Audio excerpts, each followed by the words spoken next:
Okay, thank you. I would like to call the April 9th, 2018 Nashua Board of Education meeting to order. It is now 7:01, and we are at the North High School Lecture Hall. Could the clerk please call the roll? Mr. Mosher, I'm here. Mrs. Oden, Here. Mr. Kaufman. Here. Ms. Raymond, Here. Ms. Timmons, Here. Ms. Hohensie, Here. Ms. Van Twyver, Here. Mr. Garino is here, Ms. Porter. Here. Mr. Mosher is here by telephone. He's attending the meeting by telephone while he recuperates. Do you have anyone in the room with you, Mr. Mosher? No, I'm here by myself. Thank you, sir. We have a quorum, Madam President. Okay. And before we start, I would like to welcome Susan Porter, our newest board member. Congratulations, and we're glad to have you here. Thank you. Glad to be here. Thank you. Okay, I'm going to ask Mr. Garino to read the prayer, and could Ms. Van Twyver lead us in the pledge? Can we all stand, please? Almighty God, we have the high honor and the serious duty of managing the educational institutions of our beloved city. In our common endeavors, may we find a spirit of unity and understanding which will enable us to face our multiple problems with an objective mind, with justice and charity for all, so that any and all decisions made by us will be for the betterment and greater happiness of all of our fellow citizens. Amen. Amen. I pledge allegiance to the flag of the United States of America and to the republic for which it stands, one nation under God, indivisible, with liberty and justice for all.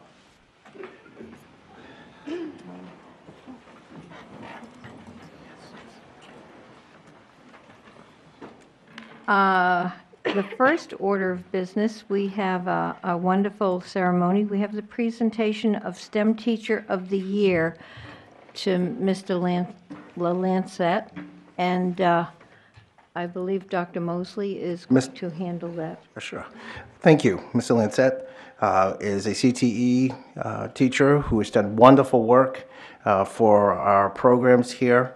I don't want to waste too much time talking. I think his students, his family are here, and we welcome you all here. There's going to be a presentation for Mr. Lancette for all of his work that he's done, and I'll turn it over to the presenter.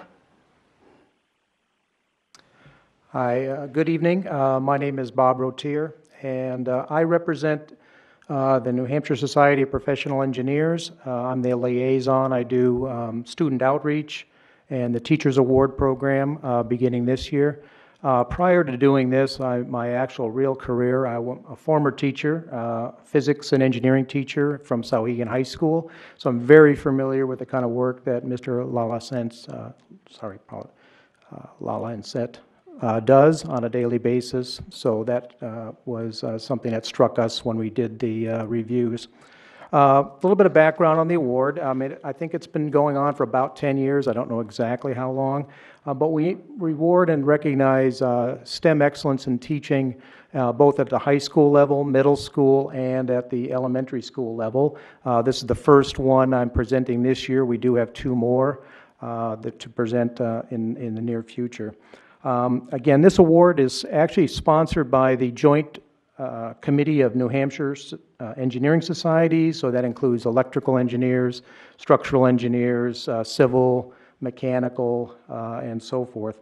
The New Hampshire Society of Professional Engineers coordinates this, again, through my efforts. We ask for nominations, we go through a review process. And I think the reviewers are always looking for those types of teachers who, first of all, really engage their students in the STEM activities and STEM curriculum. And then the other thing is providing some leadership and some branching out in some non-traditional STEM fields, such as Robert has done. And specifically in the application for Mr. LaLancette, what really struck us, first of all, in the STEM fields, we hear a lot about, or we do pretty well in the science and math sides of things, what we call the bookends. but a lot of times we fall flat or wait until college to really begin to teach technology and engineering. And as an ex-engineer, I'm a chemical engineer by training, I think that's a big flaw. One of the reasons we started an engineering program and a technology program at Souhegan High School. And Mr. LaLancette has done exactly the same thing here, and that struck us very strongly in your application. The other thing is he branched out and received and applied for a grant for the marine robotics. Again, a different branch of robotics, not the traditional one you see, FIRST Robotics, VEX Robotics, et cetera. So that's and then on top of that, of course, he had to put the facilities in, and he's gonna take me on a tour afterwards because I'm fascinated, because the last time I tried to do that, I had to go to Jasper Valley Swim Club to test our underwater vehicles. The other thing that struck us, and you don't get this very often, sometimes when you ask for nominations, you'll get the superintendent writing one, the principal writing one, and maybe their lead teacher, but there was a special letter from a parent talking about Mr. LaLancette's work with her son, and I'll just read a brief piece from that without trying to embarrass either the parents. Hello, Mr. LaLancette. I feel like I already know you since Drew speaks so much about you. I do hope to meet you soon and shake your hand. You have been such a positive mentor for my son. This means more to me than you can imagine. For you have taken him under your wing and helped them to move forward in a positive direction, which is such a blessing. We are hopeful that the BAE internship will work out, but he has learned so much and loves it. I love to hear him talking about the class and show me all the controller equipment he and his partner are working on. I don't understand a word of it, but I know it makes him happy, and that's what matters to me. Very strong letter from a happy parent. So no further ado, I'd like to present the 2018 New Hampshire STEM Excellence in Teaching Award, given annually to a high school, middle school, and grammar school teacher to recognize excellence in the teaching and learning of mathematics or science, technology, and engineering in New Hampshire schools. This is presented to Robert LaLancette, Nashua High School North, sponsored by the Joint Committee of New Hampshire Engineering Societies. So come on forward.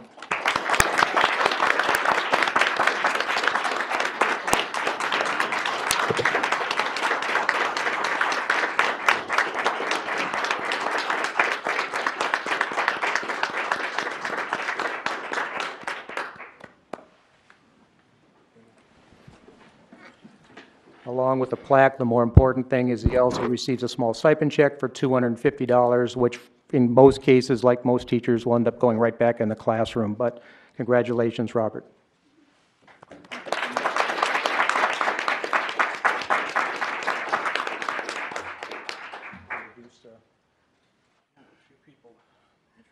You want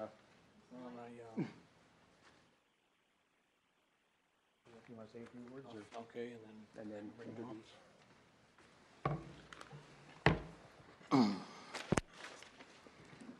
a little out of my league here, but I have some thank yous I have to make. I won't take a lot of your time. First of all, to the New Hampshire Society of Professional Engineers, I have to say that what I've been working on, I have to say I'm honored that your prestigious institution would think to take the time to bestow something like this on what I've done. I can't thank you enough. Secondly, I'd like to thank the Board of Ed and Plan Ops.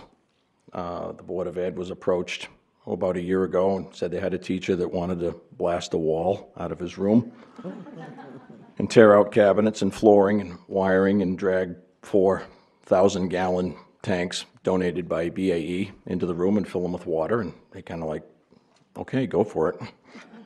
Plan Ops did a great job. I came back in September and was just about ready to go, and we're just putting the final touches on that now. I'd like to thank Dr. Mosley and Assistant Superintendent Donna Fitzpatrick and Ms. Dawn Riley for the very generous letters they wrote in recognition of the program that I've been working on in my 33 years of teaching in Nashua. Those are probably two of the nicest letters I've received. Ms. Riley is right here in the pink sweater, and this is Andy Turner, her son, and my programming prodigy, who's helping us untangle a lot of problems in the lab. I'd like to thank Principal Nate Burns and Director Amanda Bastoni and Chris Notig, my colleague. Nate came up with the idea of pursuing the award. Amanda ran with the ball, and Chris ran around collecting photographs, letters, filling out application packets, all surreptitiously, I might add. To put this together, Chris also spends a lot of time in the lab with me doing head scratching when we have a robot that's afraid of the water or wants to swim upside down and backwards. So we work on that. And last but not least, my wife, Cheryl. For the past 8 years, having her dining room table covered with junk, being fielded with technical questions that really aren't her forte, and being there for me to lean on during the rough patches of getting all this up and running. So I can't thank you all enough. Andy, would you like to say something? Okay, thank you.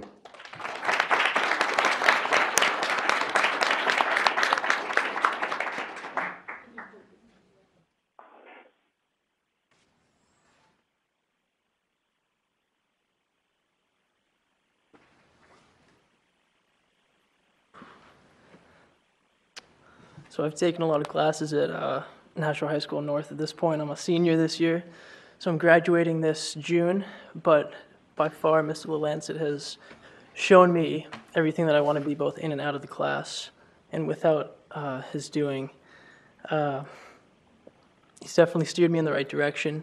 I've taken a lot of classes, but by far his has been the most inspirational and influential as far as electrical, mechanical, robotics, showing me what I want to do and be in the future. So without him, I wouldn't know what I'd do. So I appreciate it. Thank you.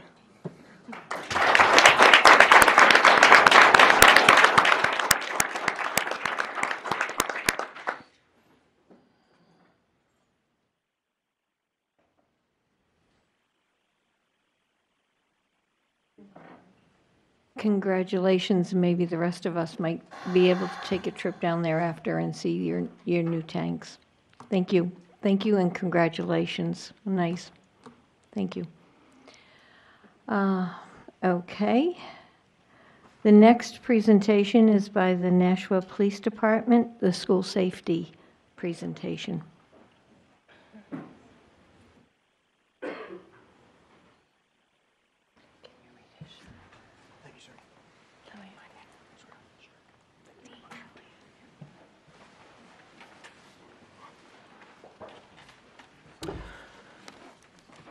Hello, my name is Dave Elliott with the Nashua Police Department.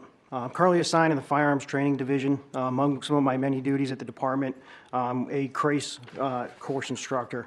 There's a packet going around right now that has some information we're going to talk about. I want to apologize in advance for all of the acronyms. There's acronyms for everything. I'll walk you through it. All right. As part of my training at the department, a couple things I train for the civilian side of the house, what we call the CRACE course, the Civilian Response to Active Shooter Events. It's a course we've been teaching now at the department for about 2 years, and we start talking about security within the schools. This is the model that Nashua has adopted. It's the model that the FBI adopted for the nation, and it's also the model that the New Hampshire State Police and other New Hampshire departments has adopted. So when we talk about the ALERT program, what that stands for, the Advanced Law Enforcement Rapid Response Training. This is a company that was based out of Texas State University. What we really like about this program is it wasn't just a bunch of police officers coming up with it. It was actually police officers in conjunction with members of schools, legal. Everything's been vetted through the legal process. It's an all-encompassing program. All right, the ALERT program itself is not just the Civilian Response to Active Shooters course that we're going to talk about in a moment, but it's also all of the active shooter training we provide to our officers. So this one program kind of encompasses everything, and it keeps us all on the same page. The main program, when we talk about CRACE, the Civilian Response to Active Shooter events, pretty much it all comes down to ADD, Avoid, Deny, Defend. Okay? The first page on that packet I handed out is kind of that one-page flyer, if you will, on what that course is all about. All right, when we talk about the course that we've developed in Nashua PD, it's about a 5-hour course. The first 2 to 2.5 hours is Avoid, Deny, Defend. All right, we start talking about manners in which we can do this, different types of improvised ways to avoid. We talk about denying. Sometimes we heard this phrase, run, hide, fight. We like to use the phrase deny because it requires action. All right, a lot of all the instructors at the department, our motto is hope is not a course of action. Everything we want to do is a direct, deliberate, thought-out action. Well, of course, we all hope it doesn't happen, but without action, we're not setting ourselves up for success. All right. Then we obviously get into the defense side of the house when it comes to that final D. It's a very simple acronym to remember. I've had people in the class who have taken the alert program or some of these other programs, and they keep coming back and trying to take the CRACE course that we offer. Easy to remember, very straightforward, and it's a very good class in regards to how it's taught throughout the whole process, from the psychological aspects of how we react under stress to the whole process of what actions we take. One thing that's very unique about the Nashua PD's course is that we've actually added an additional 2 hours to 2.5 hours to that course. That addition to the course, is that last slide, and that's emergency casualty care. As far as I know, we are one of the few departments in the country that actually offers emergency casualty care as part of a response to active shooter events class. This curriculum was developed based off of TECC, which is Tactical Emergency Casualty Care, which is what we teach our police officers at the department. We took that curriculum, we know what works, we know what doesn't, we created the Emergency Casualty Care program. This program places a heavy emphasis on preventable deaths. All right, when we look at preventable deaths, there's 3 types of preventable traumatic deaths that we can keep that person alive. One is bleeding from extremity wounds, a tension pneumothorax, otherwise commonly known as a chest wound or a torso wound, and airway obstruction. So that 2.5-hour block of instruction covers everything that we can do pretty much until higher medical care arrives. That's the goal of that block of instruction. The average police response throughout the nation is only 3 minutes, which is actually pretty astounding when you think that actually involves areas in the country where it's like a 45-minute police response. Obviously, in the city of Nashua, it's a lot less than that.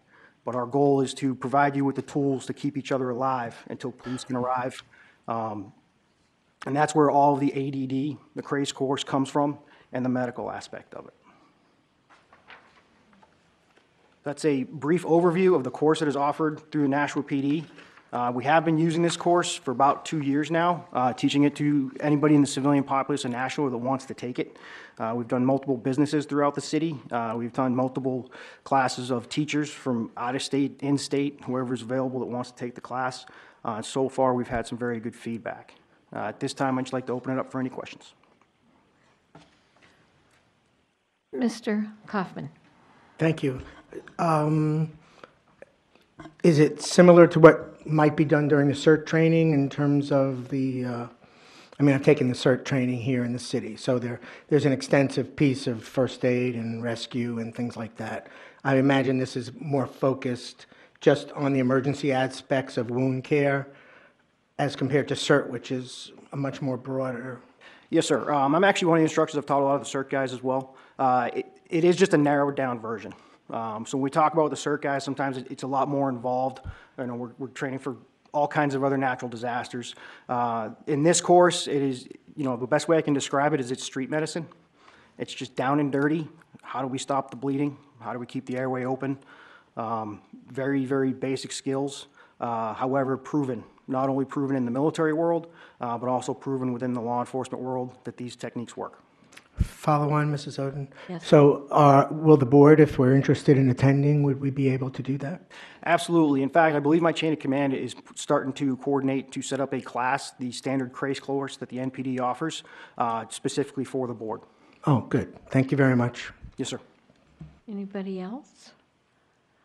I have a question for anybody watching. How often is the course offered to the public?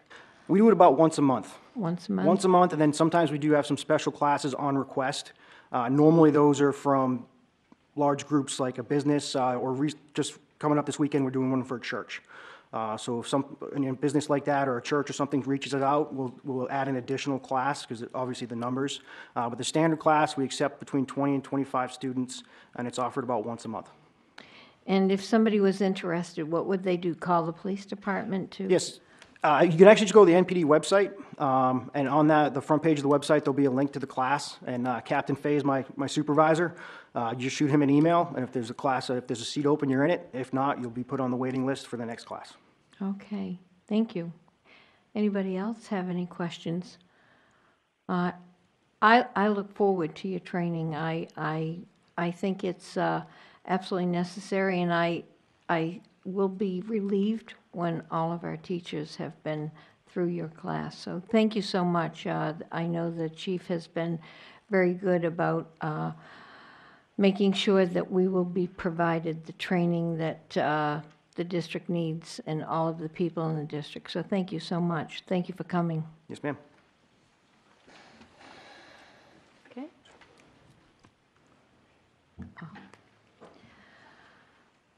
Okay. The next item we have is the consent agenda. So is there anything that needs to be removed from the consent agenda? If not, can I have a motion to approve the consent agenda? Move to approve the consent agenda. Second. Okay. Voice vote. I'm sorry, roll call? On the motion, Mr. Mosher, Yes. Mrs. Oden, Yes. Mr. Kaufman, Yes. Ms. Raymond, Yes. Ms. Timmons, Yes. Ms. Hohensie, Yes. Ms. Van Twyver, Yes. Mr. Guarino votes yes. Ms. Porter, Yes.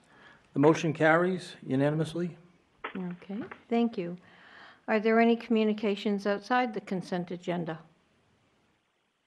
Okay, looks like there's none. We now move on to the public question comment period that's limited to items on this agenda. We would like to have a 15-minute limit if that's possible. Point of order, Madam President. 3 out of the past 6 meetings, we never got to the second public comment period. So can we open this up to anything on the agenda or off in the case that we don't get to the second public comment period, which would deny people who may have come the opportunity to speak? Hopefully, we can move right along. There's not a lot on the agenda.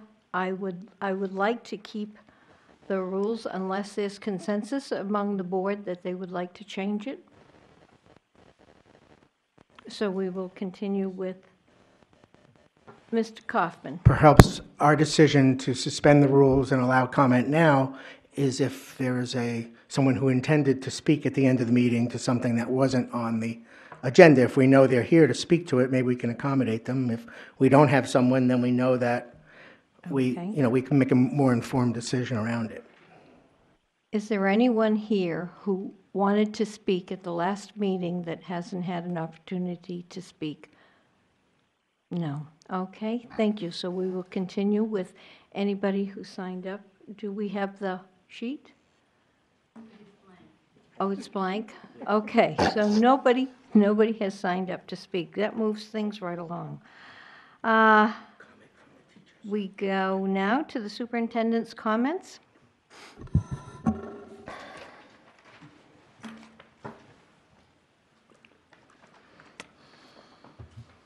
Happy birthday, Haley. After we're done, I'll play you a little song.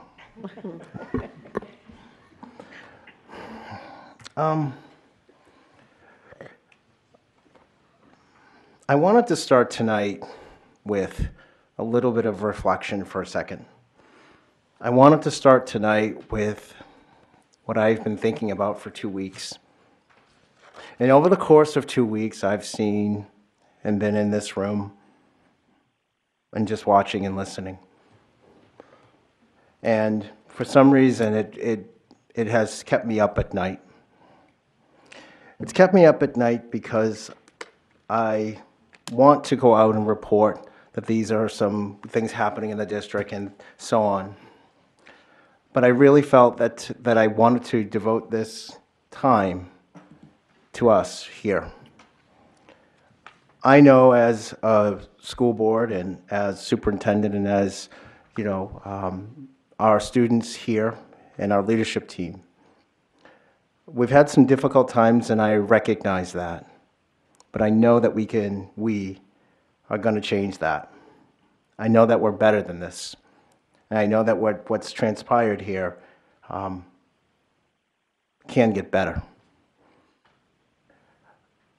This has been by far probably the most difficult 2 weeks that I can imagine as superintendent.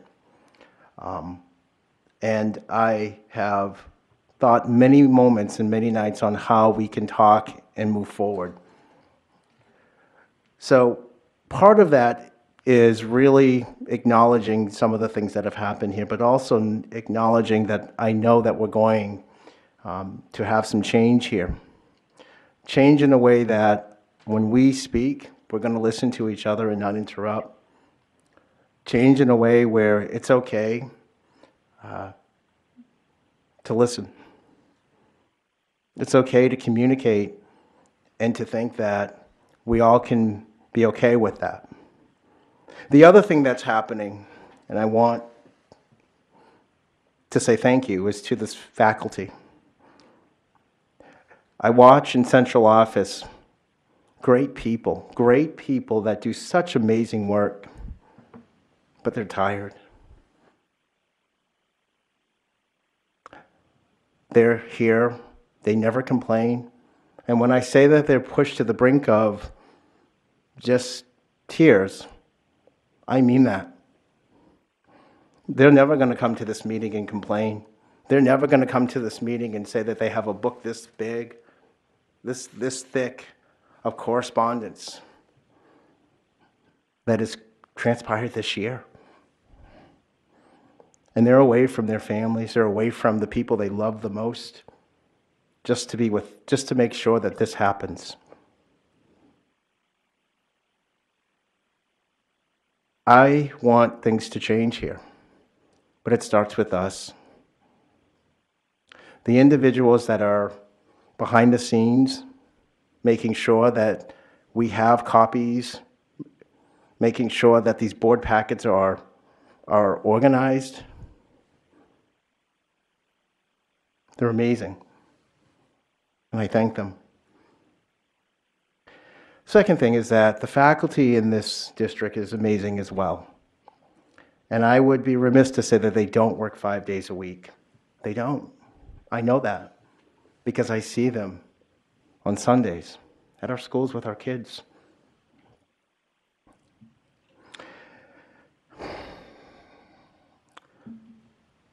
I don't know where this ends, but I know that we can do better. And I want to just thank the faculty for all they do. Our schools will be safe. No one that doesn't follow protocol will be allowed in. And I thank Chief Lavoie and his leadership team, and I thank the police officers here for what they bring to the table, and more importantly, for keeping our schools safe. What has, in my opinion, I'm looking forward to is how we can better serve our kids. And what our community has observed in some of these meetings, it's going to stop. If you're a parent out there watching right now, believe in us. We can do better, and we will. If you're a parent looking at us right now to potentially sending your kid to the Nashua Public Schools, please keep us in mind. We're great. We've got some great committed people. I will leave you, and you can respond back to my comments because I don't want them to be too long because we have a healthy agenda.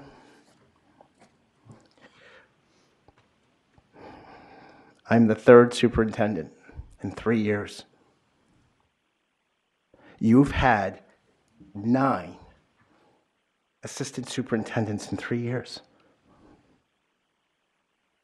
This instability of what's become so chaotic, it's got to stop. And that's what I'm committed to doing. Thank you. Thank you. board member response to the superintendent's comments, and please, this is a reminder, this is the time when members can only respond to the comments made by the superintendent. Okay. Mr. Mosher, do you have any response to the superintendent's comments? I think that it is time for us to watch. And when we see that there is some variance, excuse me, in our behaviors, and in order to conform to the suggestions of the superintendent, which I think are valid, that we should correct ourselves and to keep the civility and the order as ordained by the Book of Rules of Roberts, and to be able to walk in turn, have our minds organized so that we can proceed in an orderly fashion. I think he's correct in getting us back on track. Thank you. Thank you, Mr. Mosher. Mr. Kaufman.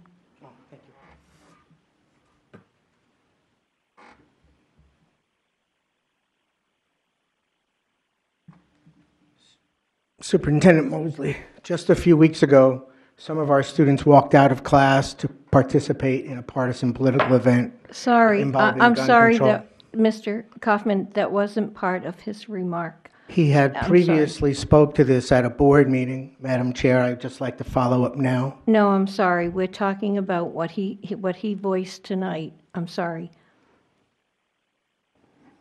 I will send written comments to the board, and I ask they be included as part of these minutes and available on the website as an attachment. Thank you. I'll check with legal to see if that's possible, seeing where they might not be part of the minutes because they haven't been read. Then allow me to speak. I have a voice. No, It's I'm relevant. sorry. That is It's not relevant to future action here. If there is a demonstration on April 20th, we need to know, and we Sorry. need to be aware of it, and we need to have it You in are out of perspective. order, Mr. Kaufman. I'm sorry. This- Forgive me, then please include it in the minutes. This is not the time to talk about that. I made it very specific at the beginning that this was in response to what the superintendent spoke about, and this is exactly what the superintendent was speaking about. Stopping a board member from speaking that has been acknowledged and has the right to speak is hindrance. Thank you. I won't say anything else. You're out of order. Okay? Ms. Raymond. Thank you, Mrs. Oden. I appreciate the superintendent's comments this evening. I know we have all on the board received a very, I think, significant number of emails over not just the last 2 weeks, but the 3 months, 4 months now that we have been here. And a very large majority of them have implored us to treat each other more respectfully.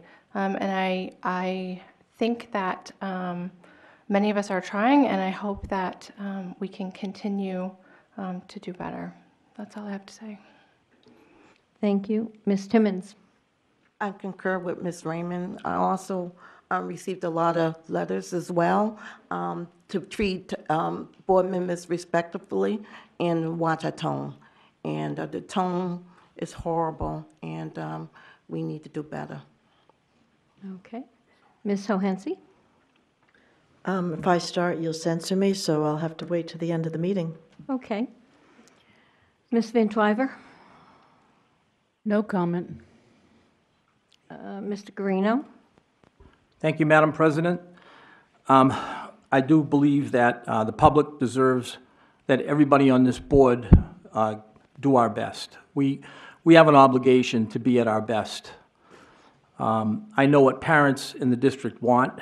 I know what taxpayers in the district want because I'm a parent and I'm a taxpayer. And they don't really want politicking. They don't want drama. They want positive action. The business of the Board of Education is to ensure that the district gets on with the business of educating our children, and I think that should be our number one priority. And I, for one, am going to give my best. Thank you. Okay, thank you. Ms. Porter. Okay. As the newest member of the board, I've just come through an election, which was a new experience for me. And I got to talk to a lot of people, and the overwhelming desire is for better. People believe in our schools. We are the face, in many cases, of our schools.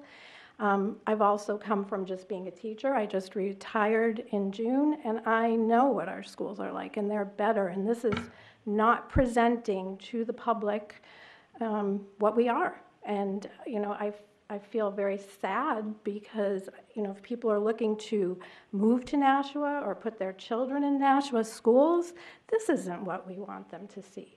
We are better than this. I know that. So I support Dr. Mosley and what he said, and I support the members who are trying to do better. We are better than this. Our schools are great, and please come. Okay. I agree with Dr. Mosley. Not only do I believe we can do better, I feel we must do better. We are here as examples for our students. What are they learning by watching our meetings? I think people have to question that. Whether you have Robert's rules or not, respect is universal. Treating people with respect, listening, I think that's a universal need that people have. We need to do better for our students, for our staff, for our parents, our community.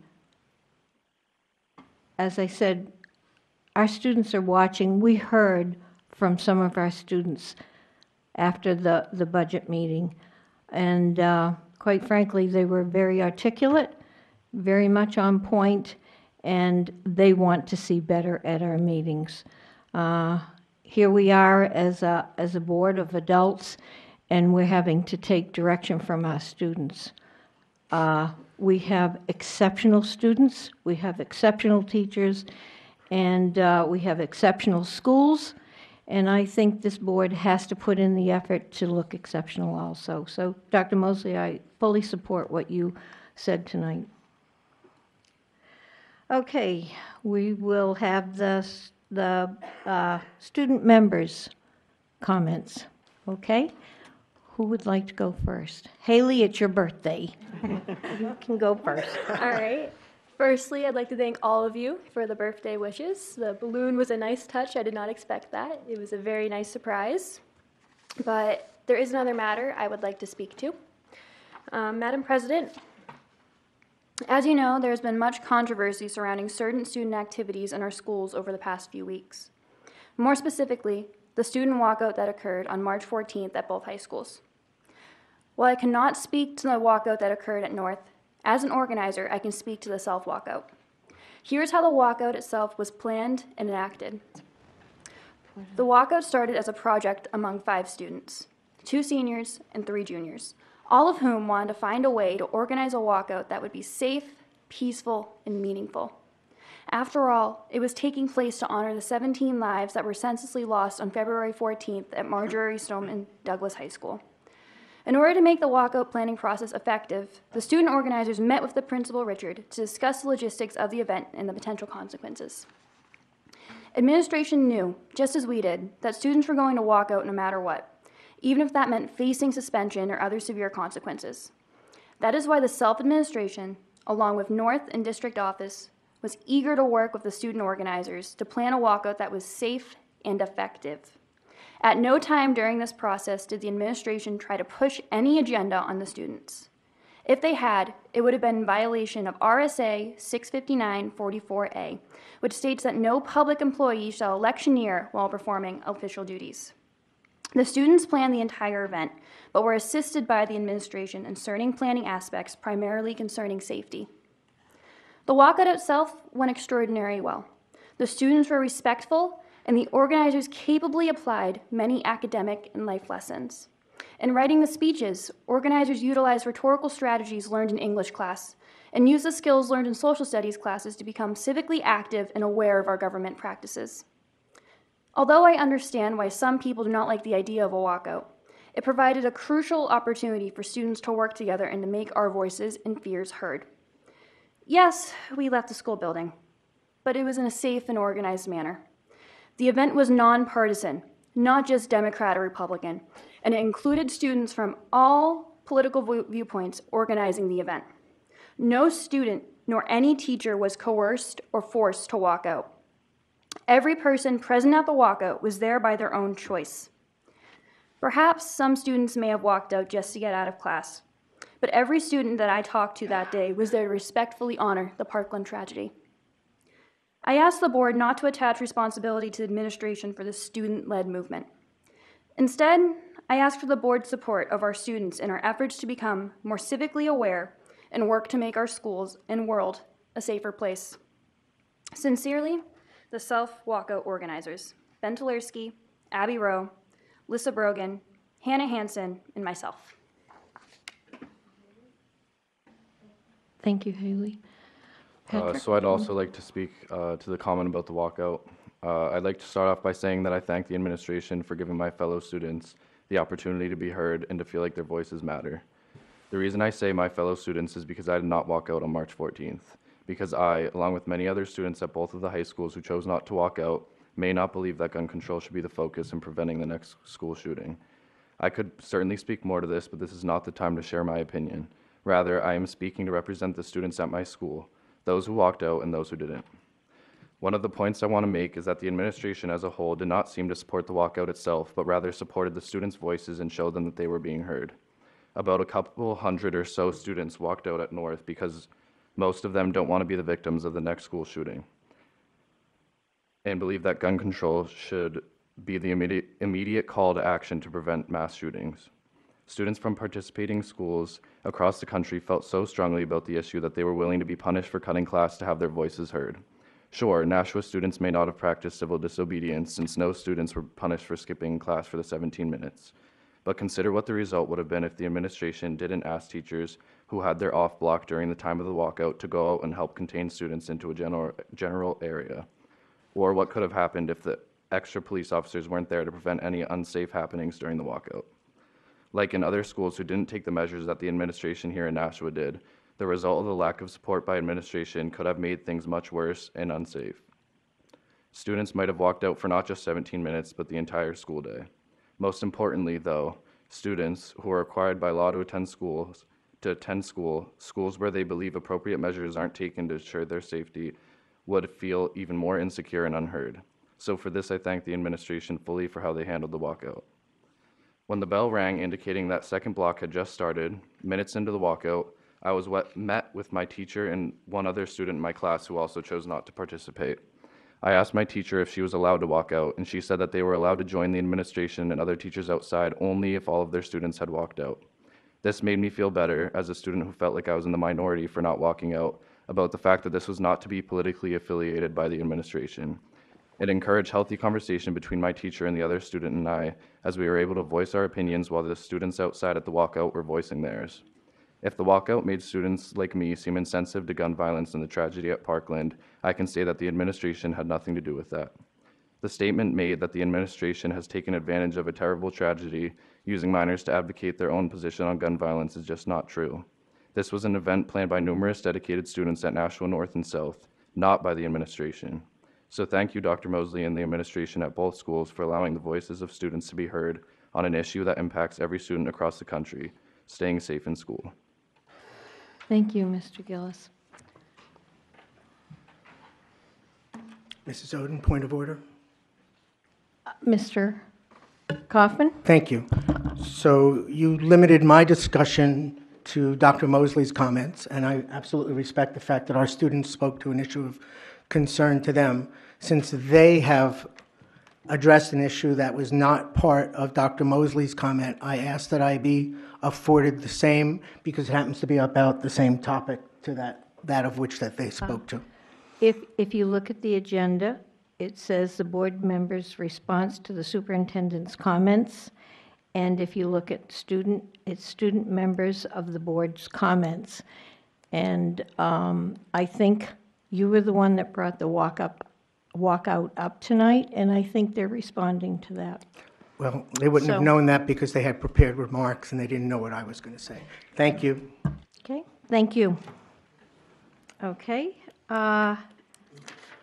Committee on Finance and Operations. Nope, Committee on the Budget, I'm sorry.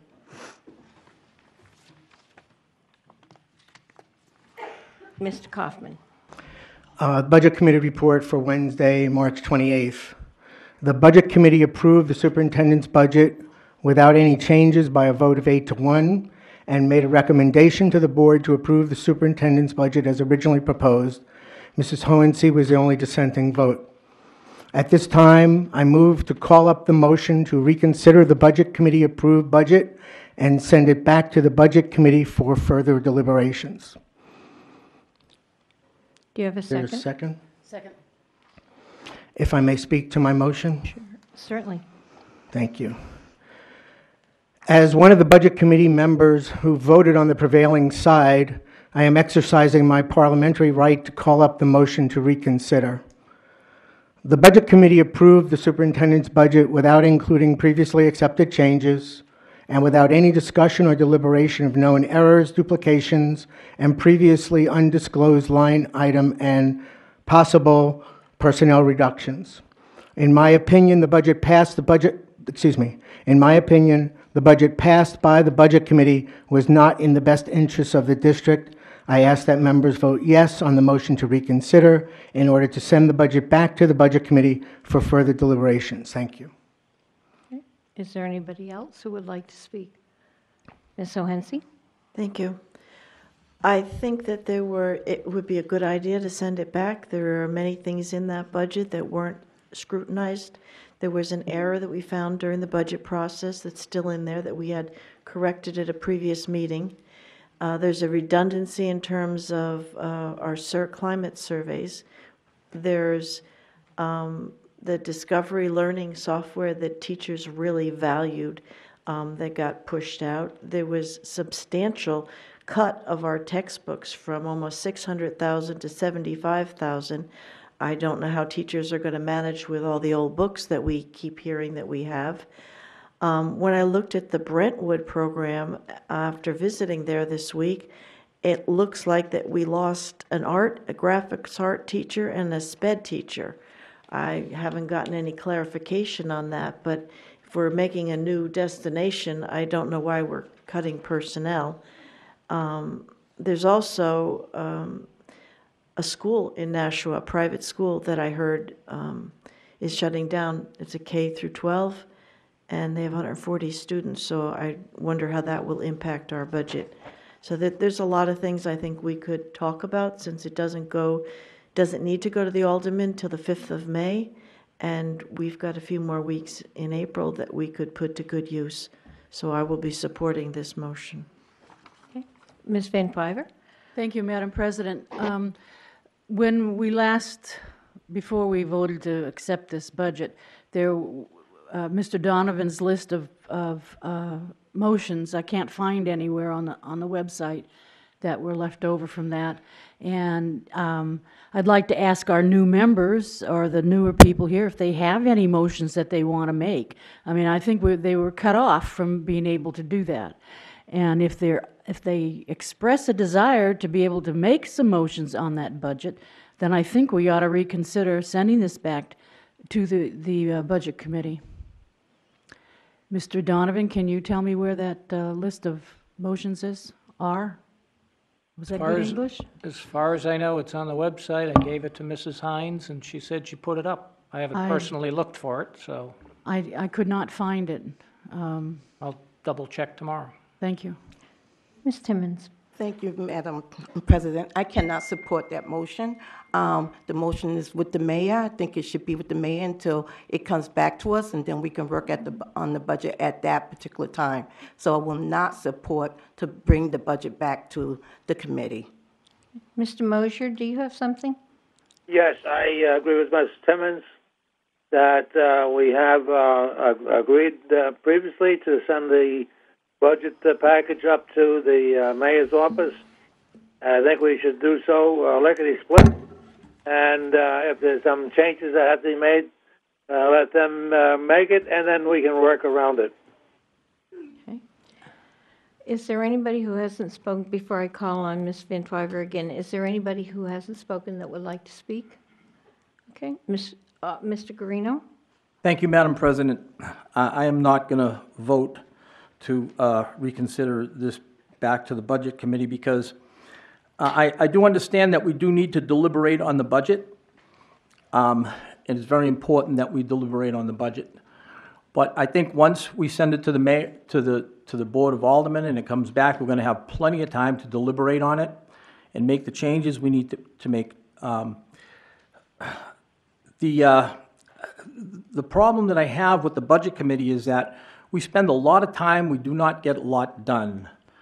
And as I said, I know what, I do know what parents want, because I'm a parent of a student in this district, and we want positive action. We do not want hours and hours of deliberation. We're going to have plenty of time for deliberation, I believe. So that's the reason why I'm not going to support this. Okay. Ms. Van Twyver? I don't remember us accepting this budget to send it forth to the mayor yet. I think there was another step that we usually take after the Budget Committee has approved it. It goes to the full board, which is the next step. But I haven't heard that yet, so I'm kind of confused that we're in limbo here, and I still have not heard from our new members that whether they would like to have an opportunity to make motions, because they were cut off from being able to do that. So I am not going to vote against it unless I hear that they're fully satisfied with what happened. Ms. Hohensee? Thank you, Madam Chair, Madam President. I take exception to the comment that we waste time in budget because we've had 8 meetings. 80% of our time or 90% of our time was presentations. We have to have that information in order to begin to deliberate on it. I don't think it's respectful for us to send a budget to the aldermen and ask them to raise our percentage, our increase, more than the mayor designated for us, unless we carefully go through and scrutinize what the superintendent thoughtfully put in front of us. I mean, he did his due diligence. Traditionally, we do ours. We were denied that ability to look and examine and consider various things. If you're just throwing it over to the Board of Aldermen and ask them, oh, well, approve this budget, it's bigger than what we were recommended to have, and we didn't look at it, and there's mistakes in it, redundancies in it, we're not doing our due diligence. I don't think that they would. I would hope they would tell us, take it back and redo it. But now they're going to have to just take an axe to it or pass it, as is. I mean, it puts them in a bind. If we carefully look at it and we say, yes, we agree, this is what the superintendent gave us and this is all we can do after looking at various line items, I think then they would take it like we worked on the budget. Right now, I don't feel like we worked on the budget and did our due diligence compared to the previous 2 years that I've been on the board. I have a number of things to try to solve and figure out, and I think to improve the budget. The consensus will win. If my ideas are poor, they will lose. Of the motions I put forth, 1 passed, 1 failed. Some were tabled because of lack of information. But that's the way we work together. When we share ideas about different items in the budget, that was all precluded because someone decided that let's just get it done and just send it over to them. I'm glad I'm not an alderman because we understand the different components to this budget better than they do. Having had 8 weeks, now they have to look at it without our first pre-screening and scrutiny. I just think it's disrespectful of the alderman to do that. Mr. Kaufman. Thank you. Just for clarification on what the vote means. A vote for yes would send this back to the committee, And at that time, any board member would be able to bring up a concern they may have for, say, perhaps to find out about the lack of money and the reduction of over $500,000 on textbooks. That's how we can find out more information about the reasons behind that decision and where that money went to in the budget. So please vote yes. That's how you're going to get that question answered, amongst others. Thank you. Ms. Van Twyver, do you have something new to offer? Yes, I do. I'm a little concerned, too, that if we don't present this budget to the aldermen until May, how much time are we going to have after that to adjust the budget? If they cut us back, which I'm pretty sure they're going to do, 3.4 is a pretty big increase over what the mayor asked for. Then how much time are we going to have to bring that total down so that we're in compliance with what the money that they're going to give us? So, I mean, May, June, July, August, July 1, right, Mr.? Is when we're going to have to put it into action. So we're not going to have much time to cut it. And I'm pretty sure that 3.4 is not going to go, but hopefully I'm wrong. I got a comment. Okay, Mr. Mosher. Yeah, we're going to wait around and diddle with that thing. We're wasting time. And we're going to argue and be concerned over the nitpitty things that we may or may not see in there. After 12 years of budgets, and I see that what we've done in the past, we've got to a certain point where we had to send it up to them because they are going to do the same thing. They're going to pick at it, and they're going to make recommendations to reduce this or increase that. And that's what we want to get to now so that we can work on that and then get the budget into a position where it will be accepted by the aldermen and the mayor. We're not disrespecting the aldermen. They got a job to do just like us. And they have other budgets they have to look at. And if we're going to worry about disrespecting them, that's a lot of hogwash. The thing is that let's get this thing out and get it done. Thank you. Ms. Raymond? Thank you, Mrs. Oden.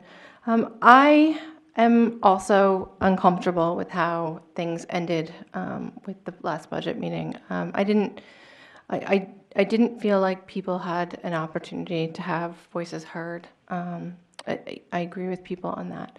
Having said that, I do think this is a higher budget than what the mayor would like, but we spent 6 weeks hearing from a lot of our departments about how this budget barely is a stopgap for their needs. It doesn't, for example, English language learners, they really asked for 4 new positions, and we're, asking the alderman and the mayor to give us money for 2.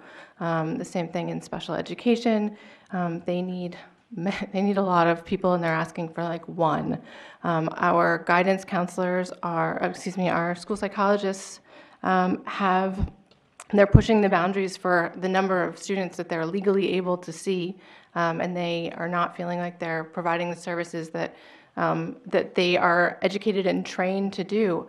I feel like we have an obligation to the students of this district to advocate to the mayor and to the aldermen for our district's needs and for putting these kids first. And I think as I've looked at the budgets over the last 15 years, there's a trend, and the trend is that there'll be 3 or 4 years of budgets at 1.9, 2%, and then there'll be a correction.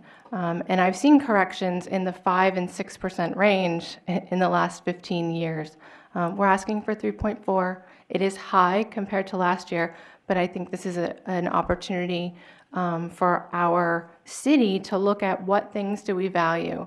In the past, the other departments have done this. The fire department, Nashua police department have asked for higher budgets than people would like, and as a result, Nashua is now the safest city in the country, according to several surveys, including U.S. News and World Report. I don't think that it is. I don't think it's insulting. I don't think it is problematic to ask our aldermen and our mayor to consider the needs of our students, especially as we're talking about attracting young families to the area like mine. We want people, young professionals, to come here, and in order to they can pay taxes and make our city better, and in order to do that, we have to have schools that are properly funded. And I think it would be premature for us to say, well, it's more than they want, so we need to cut it down to make it where they asked for it. I think we should be advocating for our kids. So, Madam President? Excuse me, Ms. Porter? I agree with everything that was just said. I think that we do owe it to our schools to present what is needed. I mean, we can't make the cuts already, say, we need this much, but we're only going to ask for this much. I think it's an honest portrayal of what the schools need. I think it's important for the aldermen to see that. I know we have a lot of new people serving on the Board of Aldermen as well, and I think it would be a disservice to them to not show what the needs really are, and I think that that's what this budget does. Ms. Van Twyver, you've spoken 3 times. Is it something I just new wanted to add? correct something that I thought Mr. Mosier said, and that is that the aldermen cannot tell us where to cut. They can only give us the bottom line. Mr. Kaufman, you've spoken twice. Do you have something new to offer? Yes. Reconsideration of the budget doesn't necessarily mean that it goes down. So you're presupposing an outcome that is not necessarily, we don't know what the outcome is. We could easily add to that budget. If you really want to go after needs, well, let's add $500,000 for textbooks. Let's add that ELL teacher. Let's make the Brentwood staff full-time and do what, if you really want to do that, the only way to accomplish that is through the reconsideration motion. Thank you. That'll be my last comment.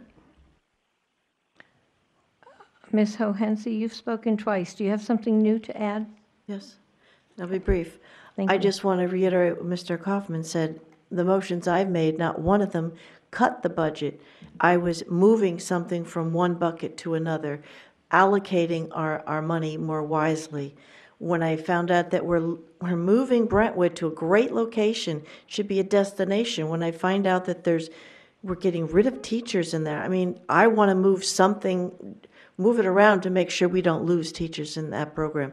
The textbooks, these are things that we can move things around to protect what's good, get rid of the mistake that we know that's in there. These are things that tidy up our budget. That's what I mean by not being respectful, to do our homework. Thank you, but I think you have spoken to this. I was translating. Thank you for cutting me off. No, I'm sorry. I asked you if you had something new. That's Robert's rules. It and was, you, and I you was- were reiterating what you had said. I'm sorry. No, I wasn't, but thank you. Mr. Guarino? All set? I'm ready for the vote, Madam Could- President. Could you read the motion? The motion is to reconsider the superintendent's budget, send it back to Budget Committee. A yes would send it back to the Budget Committee. A no would not send it back to Budget Committee. Mr. Mosher? No. Mrs. Oden? No. Mr. Kaufman? Yes. Ms. Raymond? No. Ms. Timmons? No. Ms. Hohensie? Yes. Ms. Van Twyver? Yes. Mr. Guarino votes no. Ms. Porter? No. The noes have it 6-3. The motion fails.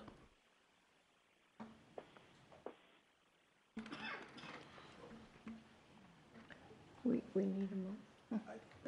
I'm sorry. Dr. Mosley? Okay. Ms. Raymond?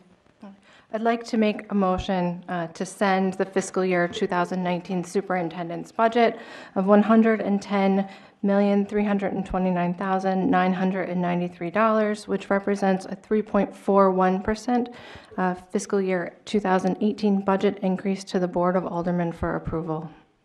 Do we have a second? Second. Would you like to speak to your motion? No, I think I covered it previously. Thank you. Okay. Is there anybody who would like to speak to the motion? Okay. Could we call the vote? On the vote, on the motion, Mr. Mosher? Stand it up.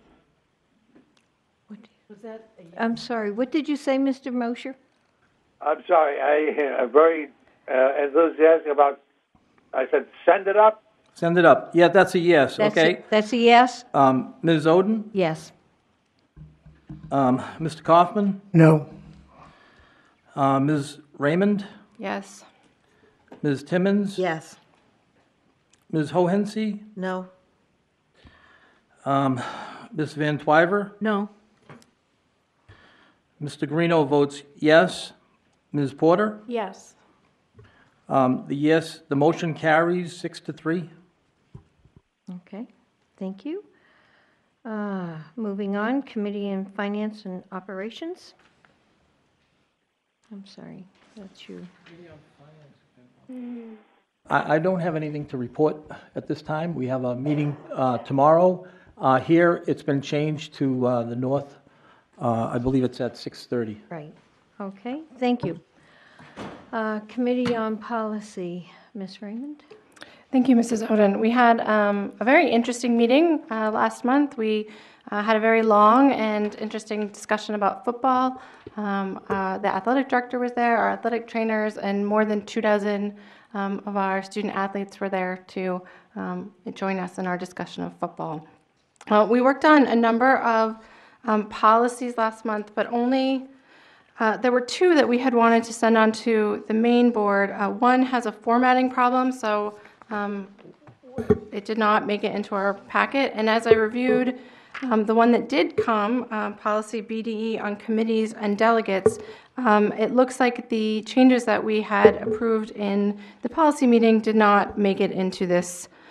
So I think we may have to do it again. I have that written down, but I would prefer not to wordsmith in our time-limited manner tonight. So we'll send those back to committee. I would prefer that. Okay. Hasn't come out of committee. Ms. Hohensee? Thank you, and I appreciate that you're getting the wording corrected before we vote on it. There was one other thing. We were going to get an opinion from council for the procedure for going in and out of non-public if our time expires in the middle of the non-public session. You had said that you would get that just as a reminder. Yes, thank you, Mrs. Hohensee. I have been in contact with the attorney, and I'm simply waiting for him to fit me in his schedule. I hopefully will have an answer before the next policy committee meeting, which is on the 17th, I believe, at 6 p.m. Thank you. Okay. Thank you. Mrs. Oden, point of order, please. Mr. Kaufman? Yes. I have a brief statement I'd like to make. You really want to hear it. Excuse me, Trust- you're just a gonna have to trust me. minute, but it's out of order right now. You just gave me the floor. It relates to the policy committee. Okay. Thank you, members of the board and the public. Effective immediately, I am resigning from the policy committee for the following 7 reasons. Proposals that the board referred to the policy committee in September 2017 still have not been placed on the agenda for discussions.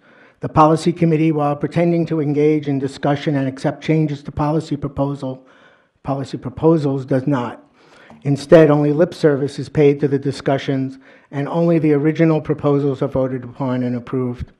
Manipulated committee assignments and agendas ensure that only items of interest to the administration will be brought forward by requiring and denying a second for discussion or inclusion of a collaborative change. Gone are the days of the collaborative working sessions chaired by Ms. Van Twyver. They simply don't exist under this board president and policy chair. I do not want to waste my time engaging in non-productive exercise that is only intended to mislead the public about the workings of the committee. The public needs to understand that there is no longer any collaborative discussion at the committee level and the board level. I suggest the public watch the policy meeting of February 20th and the subsequent board meeting of March 12th. I will continue to attend and participate at board and committee meetings, but I will not play the game of pretending that our meetings are collaborative and invigorated by discussion of ideas, because clearly they are not. Thank you. Thank you. Moving on to the Committee on Curriculum and Evaluation. Thank you, Madam President. We have not met since the last board meeting, and the next meeting will be on Monday, April 16th. At 6 o'clock? Yes, ma'am. Okay, thank you. Committee on Human Resources. The committee will meet on April the 19th, and I don't have any report right now on that. Did you say April 19th or 18th? No, 19th. Okay. And that's at 5:30? Yes. Okay. At that street. Okay. No, it might be here. Okay. Okay. Dr. Mosley? Madam Chair, just for clarification purposes, as a result of Mr. Kaufman's resignation, does the board have to accept the resignation and take a vote on that? I don't think we can force him to come to the meeting, but we will take a vote on the resignation of Mr. Kaufman from the Policy Committee. Excuse me. Is there someone who would like to make a motion? I'll make a motion to accept Mr. Kaufman's resignation from the Policy Committee. Do we have a second? Second. Okay, Mr. Mosier? Okay. Did you want to speak to your motion, Ms. He Timmons? resigned, so I'm going to respect his resignation. Okay. Mr. Kaufman? Yes, I just want to say, as long as I've been on the board 2 years, I've seen several people resign from positions I've never seen the board take. Thank you for accepting it. That's not a problem. I just want to point out that in my 2+ years on the board, I've seen several people resign various positions, and I didn't see any board action around it. That's all. Thank you. Okay. Could you call the motion? On the motion to accept Mr. Kaufman's resignation from the Policy Committee, Mr. Mosher? Yes. Mrs. Oden? Yes. Mr. Kaufman? I guess I'll vote yes. Okay. Ms. Raymond? Yeah, yes. Ms. Timmons? Yes. Ms. Hohensie? Yes. Ms. Van Twyver? Yes. Mr. Guarino votes yes. Ms. Porter? Yes. The motion carries 9-0. Okay, moving on to liaison reports. I believe Ms. Timmons has something. Yes, on March 29th, 2018, the student board members and I met at the district office in Nashua, and we spoke about the walkout. And at this particular time, I don't believe there's going to be a walkout on April the 20th. I think I was told that. They said no. They have no inkling on if it's been organized, and they're not doing it. So we did speak of the walkout. We also spoke on the competencies, and they would like to see some more transparency around the competencies. And would you like to speak on that, Hallie? Like you said, can I speak? Okay. Like you said, that we don't really have, Patrick and I don't really have any issues with competencies. Like we said to Ms. Timmons, I know I've said it to a few other members of the board. I think that over the past few years since they've been implemented, we've seen them become especially clear for us, and now it's easier to understand. Possibly the only thing that could be better about them is making sure all teachers use them correctly. I know departments are setting standards for that. And yeah, just one of the things we did talk about at the meeting was that there's competencies, I believe that competencies were in place so that your grade isn't largely dependent on like a final exam at the end of a semester, and that each assignment is supposed to be weighted, whether it's a summative or a formative, and they're all supposed to collectively determine your grade throughout the entire semester or year. One of the big problems is that or I don't know if it's a problem, but that teachers can weight certain assessments. So like, for example, if there's like a full year class and there's at like the midterm time, they can like weight a midterm like 3, or like, it doesn't matter, they can weight the assessment, how much weight they want, to waive more than any other assessment, but I believe that that's what competencies were in there to prevent. So, yeah, just like she said, transparency. Okay. Haley? Like we said, we don't know if it's exactly an issue. It's just something we've noticed. There may be school policies on that we are not aware of, but we just figured we'd bring it up. Okay. Do you know if Student Senate has brought it up?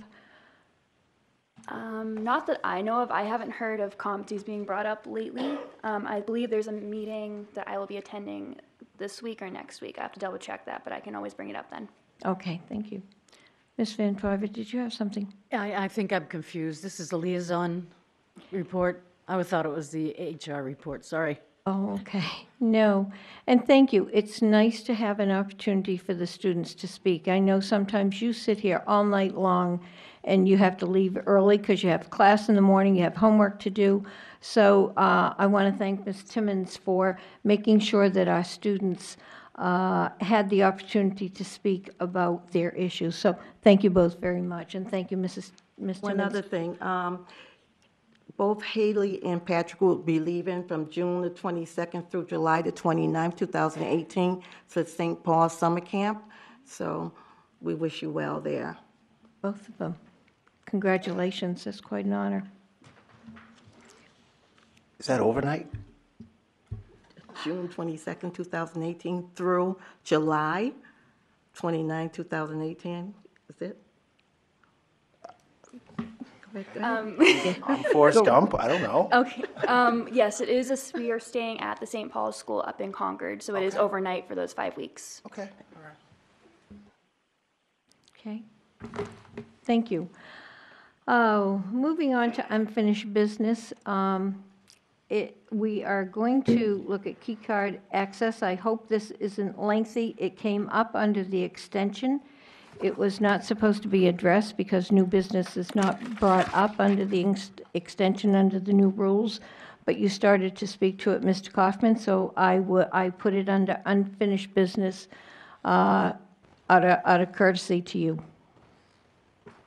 Thank you, Mrs. Oden. As I understand, wrong file, sorry. Robert's Rules allows for unfinished business to be moved forward to unfinished, moves new business to allow it to move to unfinished business in the event of an adjournment. I have copies of what I'd like to discuss. I'd like to hand that out to the board. I also have some copies for the public. Madam Chair? Yes. Dr. Mosley.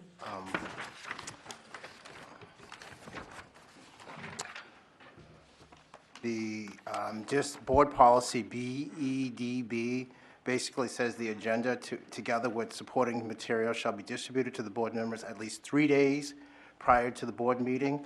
Mrs. Kinsella reached out to Mr. Kaufman on Thursday to ask for the materials to be disseminated so that it would be available for this meeting, but unfortunately we didn't get that information. So, you know, the fact that when you're passing out materials here, the board needs at least 3 days to do so, unless you want to waive that. Mrs. Oden, I asked that that we waive the rules to accept this. I will note that the police department's handout was not included on our minutes, which would also presume that that would be available, which we have done in the past. I apologize to the board, but I didn't have it available in the form that I wanted at the time when Ms. Kinsella requested it, and I didn't want to send something that was filled with errors, so. Is this the same document that you tried to pass out at the last meeting? Yes, but there are some changes like a date and some things like that that are in here. I had to change because the meeting date changed, so I had something that would be effective 2 days after the meeting. I had to change that date. Right. Ms. Raymond? Sorry, it appears that the public has something to look at that I do not yet, so if it's... Thank you.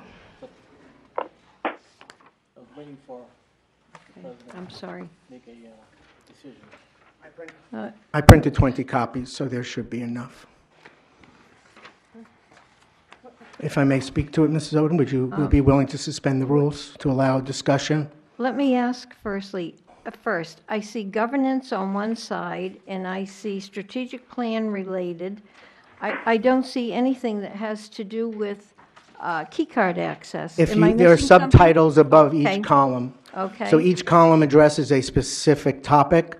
So the Okay. first two columns are key card access, then community outreach, and then on the other side of the page, it deals with the strategic planning committee meetings and then survey review. Okay. So that's where those topics came from. I will allow card access, but I am not going to allow the other ones at this point that come under new business. I think we'll finish unfinished business, but because these were not brought up, they should not have brought up at the last time, we will take those under new business. But I will, as I said, I will allow you to address the key card issue Thank at you. this point. Thank you. So the first one is a motion, move to direct the superintendent to reinstate key card access for all board members for the administration building and district schools. Second. Thank you.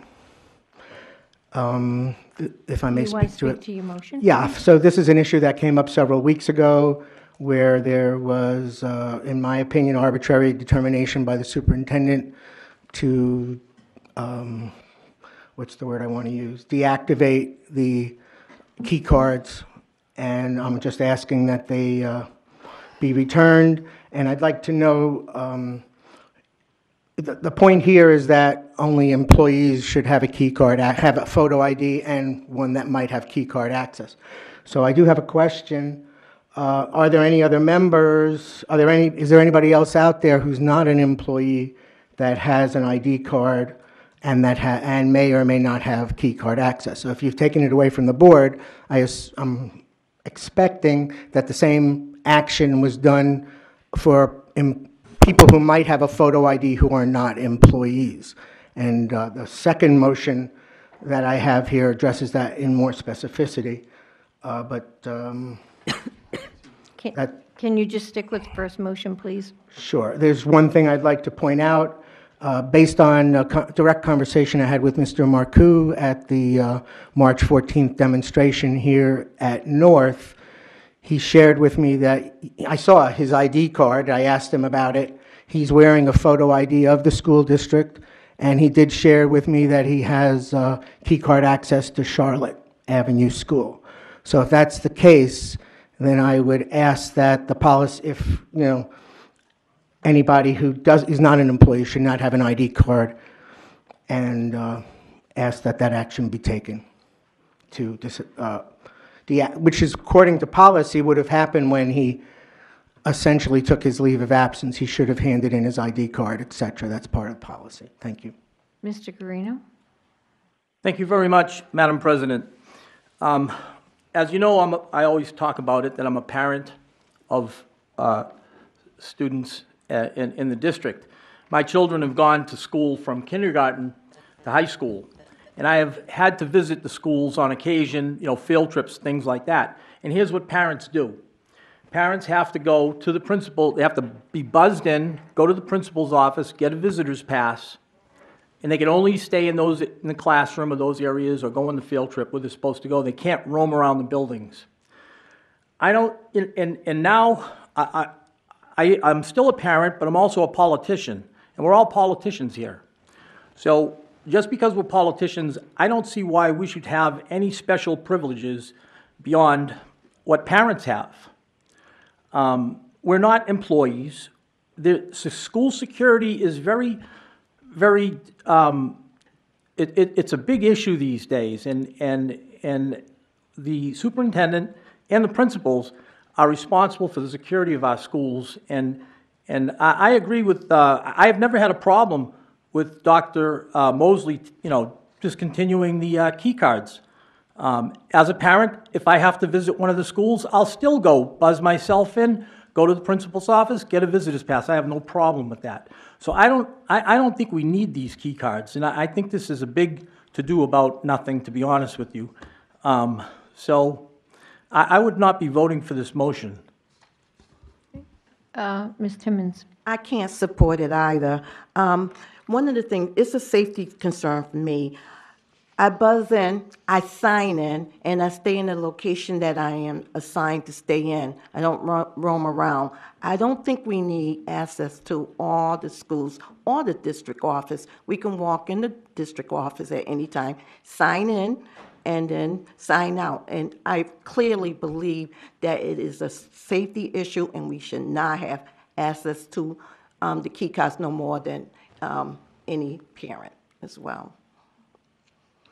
Ms. O'Hansi.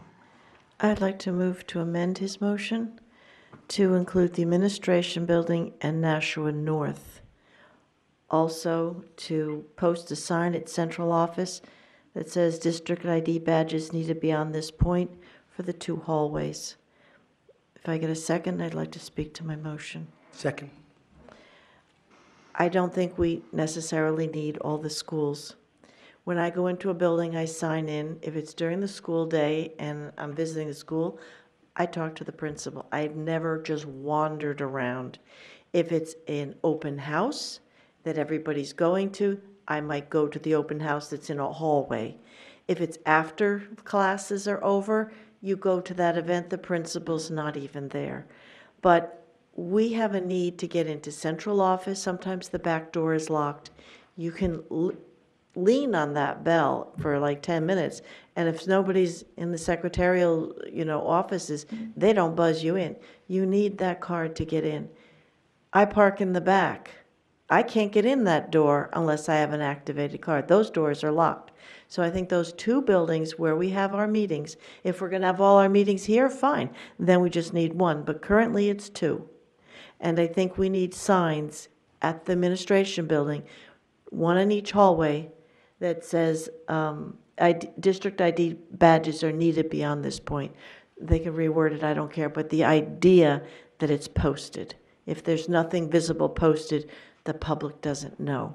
So I think that would be an important security improvement. Anybody else want to speak to the amendment? Okay, could you please read the amendment? Could you repeat that, please? I would be delighted to. The amendment. Okay, I'm taking apart the district schools, crossing it out, putting in Nashua North, and I'm adding that we're going to post 2 signs at central office or administrative office that says district ID badges needed beyond this point. 1 for each hallway. There's 2 hallways that leave the central lobby. That was my idea. So posted signs, badges needed beyond what point? was that? District ID badges needed beyond this point. So you put a sign, where to delineate the public space from the administrative space. And where will those signs be posted again? At central office or administrative office, to the right and left of the receptionist desk as you enter the hallways of those administrative offices. Somehow we've got to post it so people know that this is the space. There's a ladies' room, a men's room there, and there's a waiting room. So they know if they're going back into this privileged space, they're going to be accompanied. They don't have the ID badge to take themselves on that walk. Madam President? I was going to say, Dr. Mosley, would you like to weigh in on this? Sure. Couple things.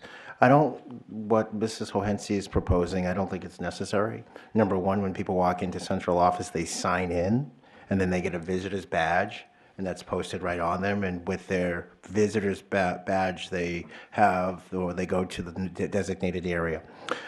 I don't really know how the process, and I'm not trying to say that it wasn't, I don't know how the ID badges for the board members were discontinued or anything like that. My assumption is that when the elections took place, there was a transition, and no way was it done in malice. What is at stake here is a couple of things. Number 1, we are in a different area right now, and as superintendent, I don't use my badge to get into any building. I ring the buzzer, and I go in and I sign in. And even though I have that power to use my ID badge and walk around, I think we're in a different era right now. I think we're in school safety. Everything is paramount when it comes to our kids' safety. There is a standard procedure that no one, including myself, should be exempt from. That's the way it should be.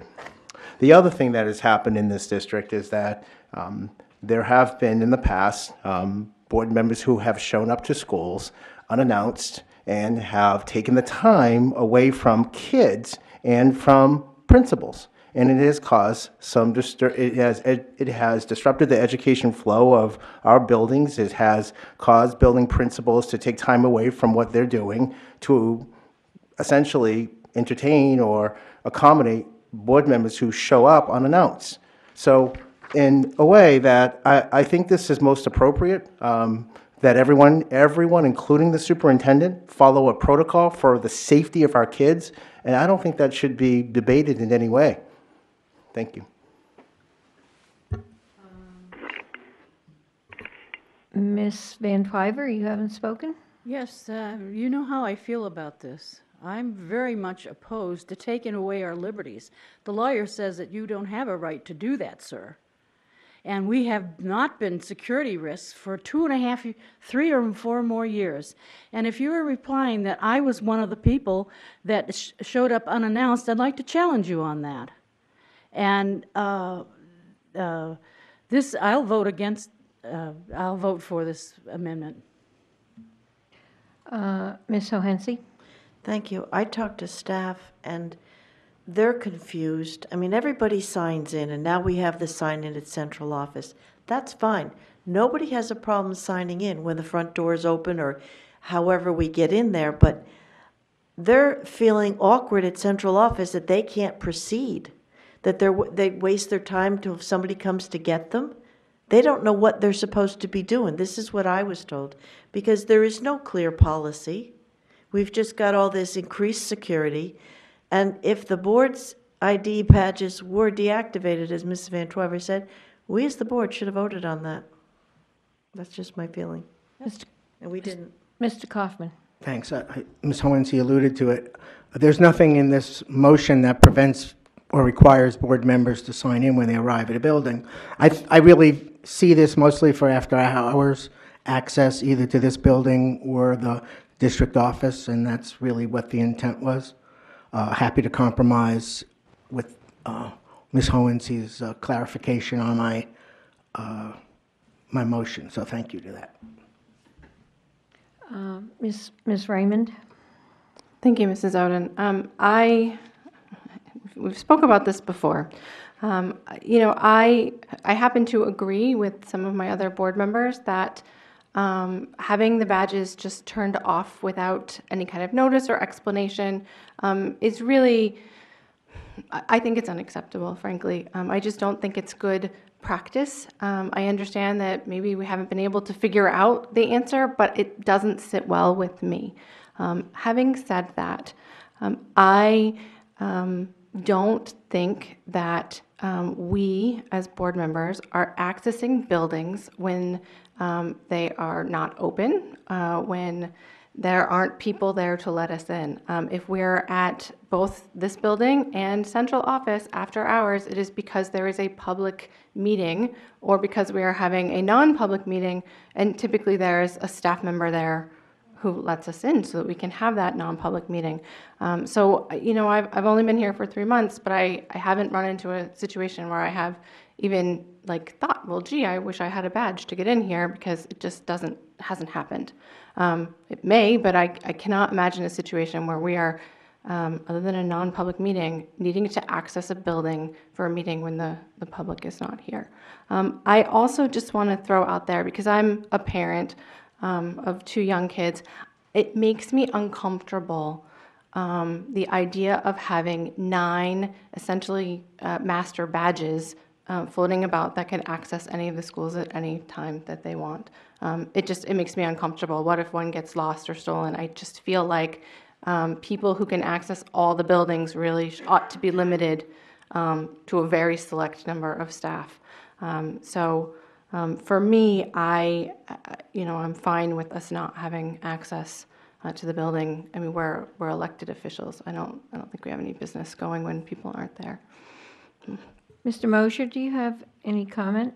I agree with the last speaker. Okay. That we should have been notified that the badges would be discontinued and bring it into a non-public meeting so that it could be discussed and perhaps come up with the fact that the board members are actually we're politicians, all right, but we are elected officials of the city. Not a politician.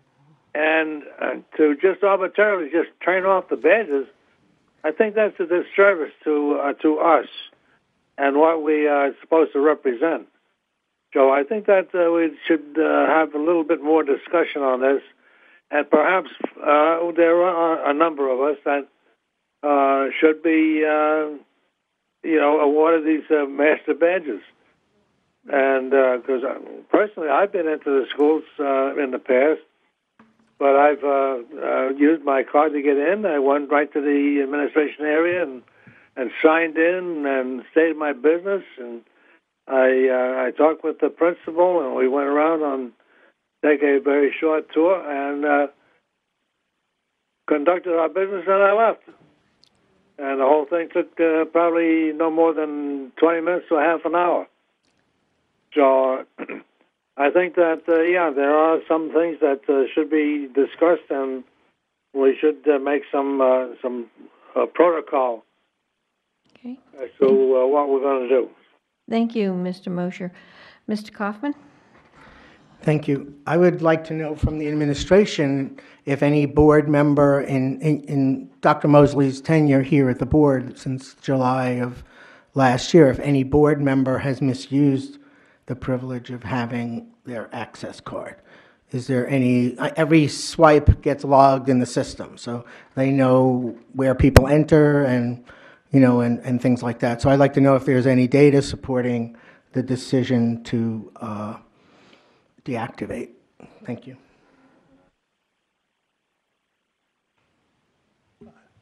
I guess listen, whatever the vote is, the vote is. And what my opinion is in terms of the key cards, I'm just a superintendent. I don't think there should be, there's a safety issue here for me, the way I see it, number one, and for the kids. And there are some valid points expressed, and to have that many key cards out there with access to all of our buildings out there. There's a policy around the employees having access to their respective buildings. I say employees, not elected officials, and we can certainly wordsmith that. The other thing to this, and we talk about misuse and having data. I don't have that information right here, but certainly in my mind, this isn't a discussion. Our safety of our kids is paramount, and having a standard protocol where the police know exactly what we do, and you and as board members, as parents, know exactly what we do and how we follow these protocols, including the superintendent. No one should be exempt from those protocols. I just don't think that's appropriate. Ms. Hohensee. Thank you. I think we narrowed it down to Nashua North and the administration building because that's where we hold our meetings. When it's daytime and the doors are open, we go in, we sign in, we understand the protocol. If anyone lost their badge, they now know that they should immediately tell the administration and have it deactivated, because it's just like a lost credit card. I think we know that. But if you don't allow us to have access to those two buildings, Ms. Van Twyver can't get in the back door when it's locked. It was locked tonight. It's always locked. So you're telling me that she has to come around the front and she has to walk a lot farther because there's no students in this building at night when we come. There's no students at central office. It's minimal access. I think it's a matter, the district is trusting us with the welfare in so many other ways. I think that we're responsible. It keeps a track of wherever we've been. So I think that it's foolproof in that sense. It's, if you lose your key card, you report it so nobody takes it and goes in and pretends that they're you. But I don't see the problem with those two buildings. We used to have all the buildings, but those 2 buildings, I think it's strategic and we need it. Ms. Porter? I have a question as far as central office goes. Would there be anybody there? Like if we swiped in at night? I know that when I worked at Mount Pleasant, the custodian was in charge of setting the keypad. So even if I had a badge, if it wasn't activated, I still couldn't get in. So how does that work at central office? That's a good question. So central office closes at 5 p.m. And we only have a custodian there every other day. So I think we have it there Monday, Wednesday, and Friday. Is that correct, Dan? So there's actually a custodian there tonight. But if you were to be there on Thursday, you know, central office closes down, and the last person from central office would have to enter in the security code. So I would recommend not being there. You know, we tend to have someone usually there to close down central office if you're the last one there after 5 p.m. But typically, central office closes at 5 p.m. So I think, did I answer your question or not? If I didn't... So I'm just trying to understand. So that would mean when any of these committee meetings are, those are the only people in the building, the committee members? Right. So we have the committee meetings, and usually they run probably 8:30, 9. So depending on the night, there could be a custodian there to close out the building. If there's not a custodian there, then it's incumbent on Dan, myself, or one of the assistant superintendents to lock up and close the door. So there was one night, I think, I'm looking at you, Heather, it was a Dottie that it was my turn to close out, and I didn't have the code, and we had to leave, and I had to call Dana to get the code. But that's incumbent on us to do that. So it all varies on the day. So in theory, if we were having this meeting here, it ended right now, the custodian would be responsible for locking up. If we have the meeting tomorrow and it ran at 9 o'clock, it would be incumbent on us to lock up. So you wouldn't get access to the building after 5 p.m. because it's my understanding that the key card, I'm sorry, my key card works after 5 p.m., but I'm not sure how the key cards actually work on that respect. I just know the building. Go ahead, Dan. Yeah, the key cards can be set depending on the type of employee you are. So you can, for example, I have access to central office 24/7. It's the only building I have access 24/7 to. Other employees, teachers, for example, have access to their buildings from, let's say, 6:30 until 5:30 or whatever. It's set by employee type. So that's how we do it. There's 3 or 4 different categories. And the reason you obviously can't go in if they all have alarms. So we don't want you going in and setting off the alarm, so we don't allow you access to the building. Mr. Kaufman, do you have I'd like to something call new? the question. Okay, on the amendment, I just want to make sure I have the amendment straight. You struck out the administration building and district schools from... No, I struck out district schools and replaced it with Nashua North. Okay. And then I added to post Signs at the administration signs at building. the central office. Okay. District ID badges need to be on this point. Okay, so the vote would be on the amendment to the motion, which is to do what Ms. Hohensee just said, which is strike out district schools, replace it with Nashua High North, and post signs at the district office. Badges are needed beyond point of the lobby.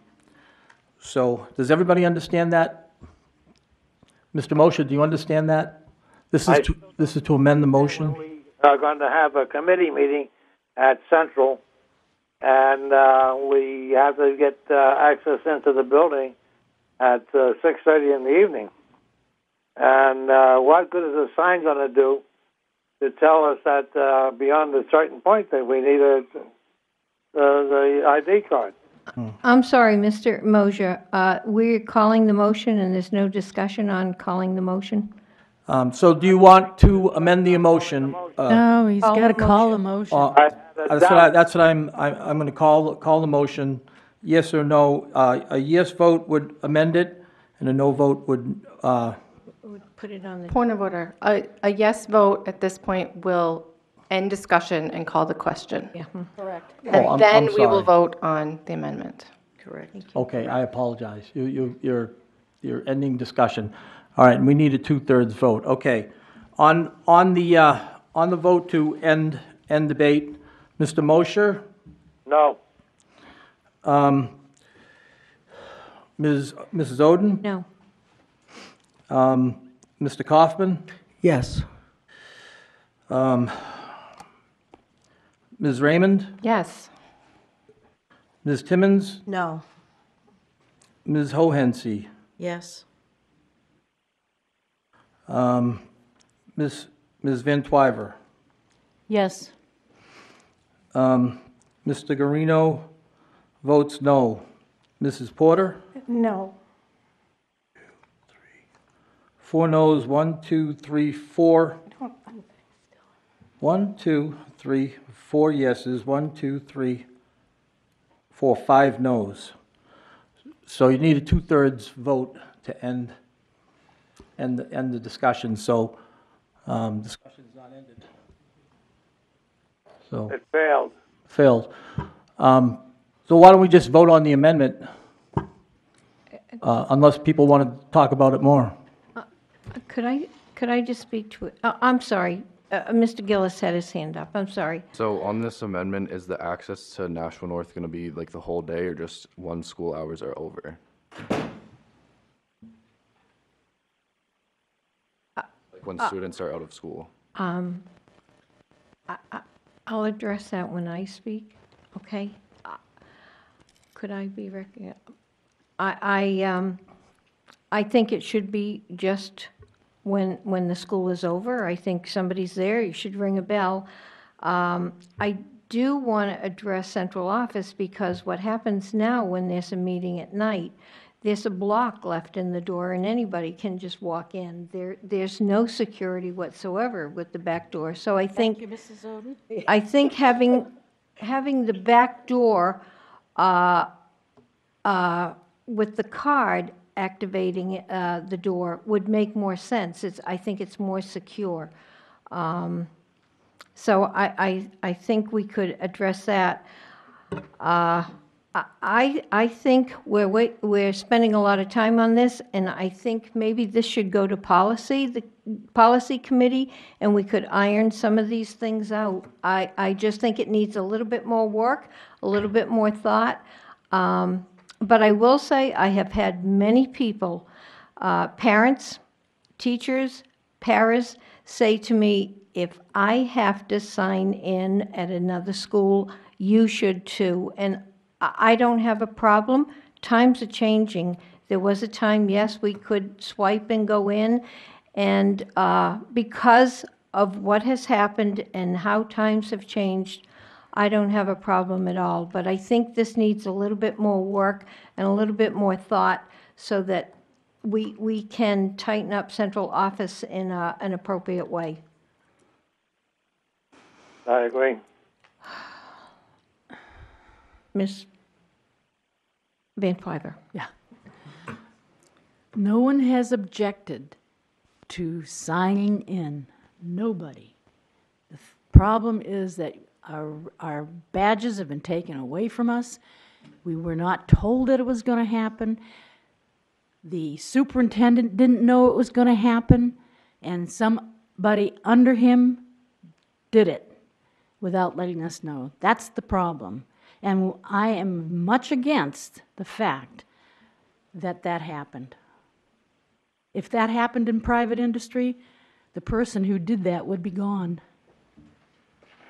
Ms. Hohensie, do you have something new to add? You've spoken twice. Yes, I do have something new to say. Okay. Number one, speaking to what Mrs. Van Twyver said, if the administration wanted to correct this problem, they could have done it in 24 hours. So this idea that somebody changed it, our security system, somebody tampered with it, and no one knows who did it, and no one's going to fix it, is kind of strange. But what I wanted to say is those two buildings that are on this list in my amendment, the north building and the central office, during the day are open. The elementary schools you buzz in, but those two are open because they have a steady stream off those buses. They're open. Central office, the front door is open. When the receptionist and the security guards leave, that would be the time when you would use those badges in those two buildings. That was to answer the student who asked that question.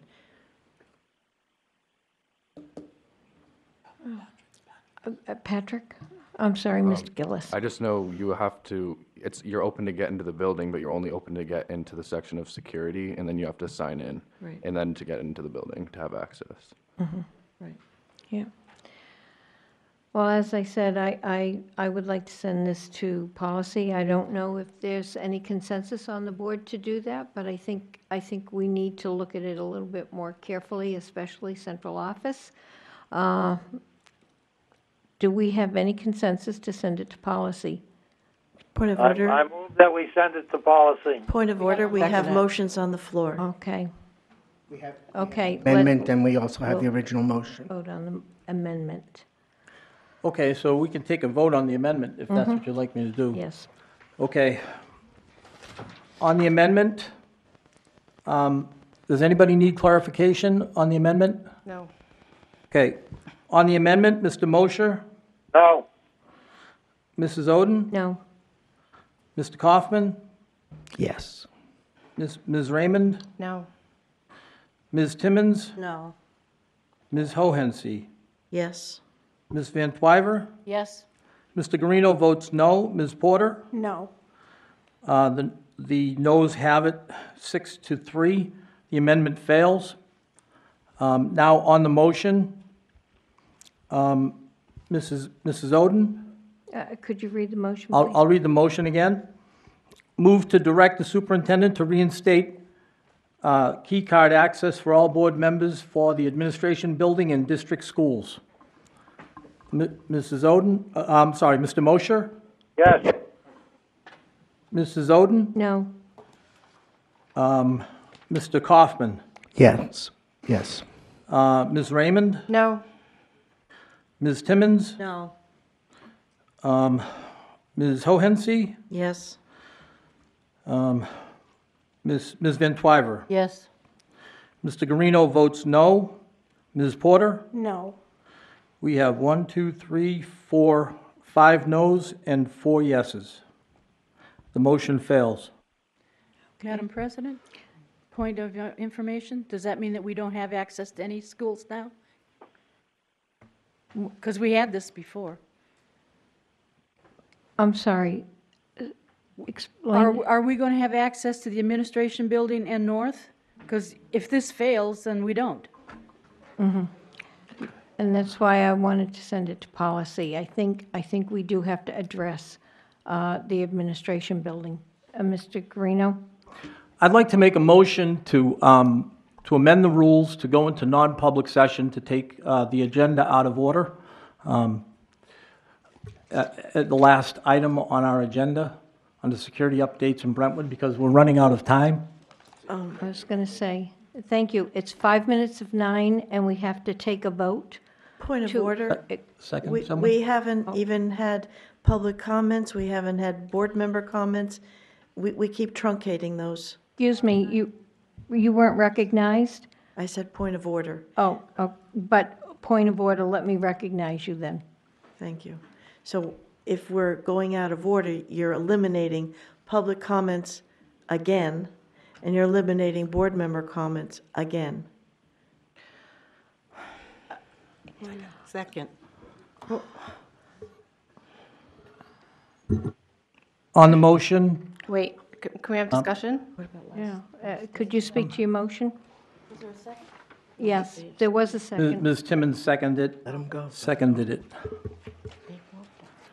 Tough noogies.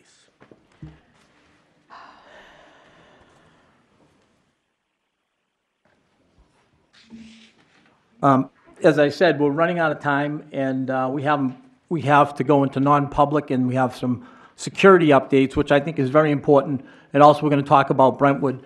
and it's 5 minutes to 9, so that's the reason why I would like to amend the rules to take things out of order.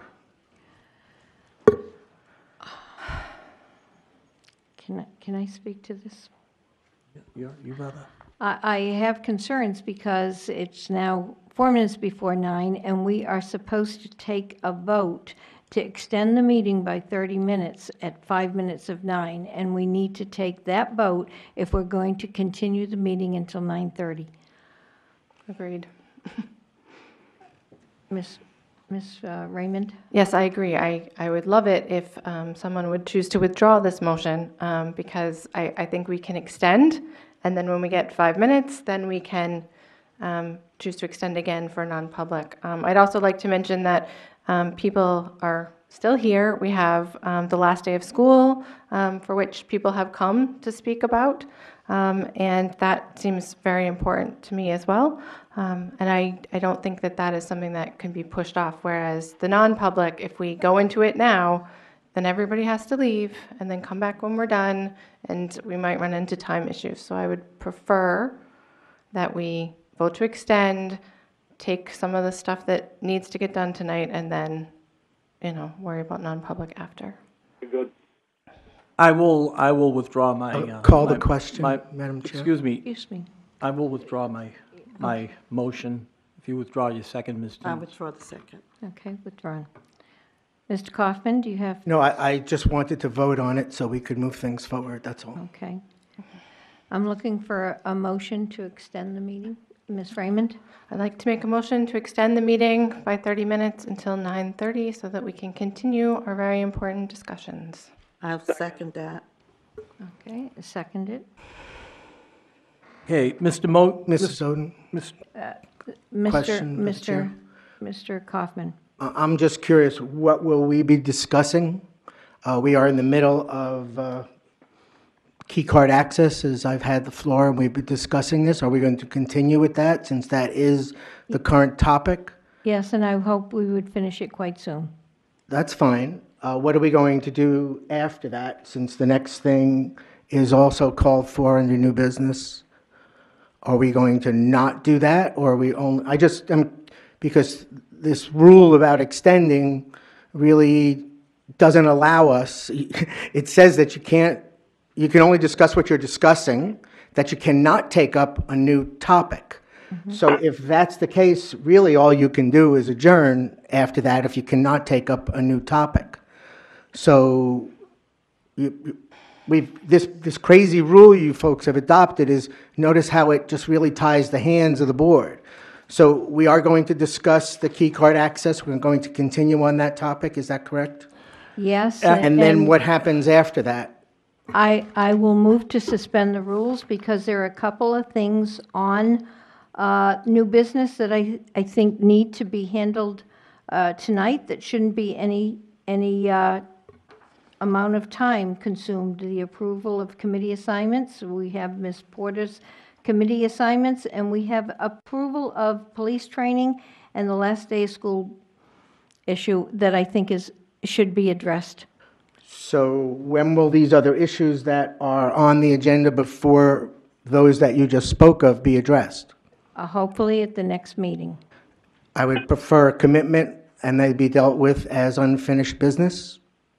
No, I'm not going to commit to that. Okay, thank you. Ms. O'Hensi? Are we going to do public comments and board member comments? If we have time. So, Is that a commitment or is that not a commitment? We can extend, if that's close, we can extend another 30 minutes. It's up to the board. I can't. I would like to have public comments. I think people have stayed here the whole night. I think they're entitled to that. So hopefully we can extend it. If we can't finish in 30 minutes, I think we should extend it. And that's my... Thank you. Okay. Mr. Kaufman, can you finish? oh, we didn't vote to We extend. didn't vote. Oh, we didn't vote. Sorry. On the motion to extend the meeting another 30 minutes, Mr. Mosher? Yes. Mrs. Oden? Yes. Mr. Kaufman? No. Ms. Raymond? Yes. Ms. Timmons? Yes. Ms. Hohensie? Yes. Ms. Van Twyver? Yes. Mr. Guarino votes yes. Ms. Porter? Yes. The motion carries 8 to 1. Okay. Mr. Kaufman? Oh, he left, okay. I have something. Okay, yes, Mr. Guarino. Yeah, I think we have nothing actually on the floor. We've finished with unfinished business. Mr. Kaufman's key card access motion failed, so I think we should be moving on to new business in the agenda. So if you follow. Point of order? Yes, Ms. Can we Hohensie? move this to policy to close it? You had said earlier that we would. I would like to see that, but I can't make the motion. I would like to make a motion to send this to policy, hopefully with a priority, since it is a security issue. If I can get a second, There we a can second? vote. I'll second it for discussion quickly. Okay, it's a security issue. It's come back and forth.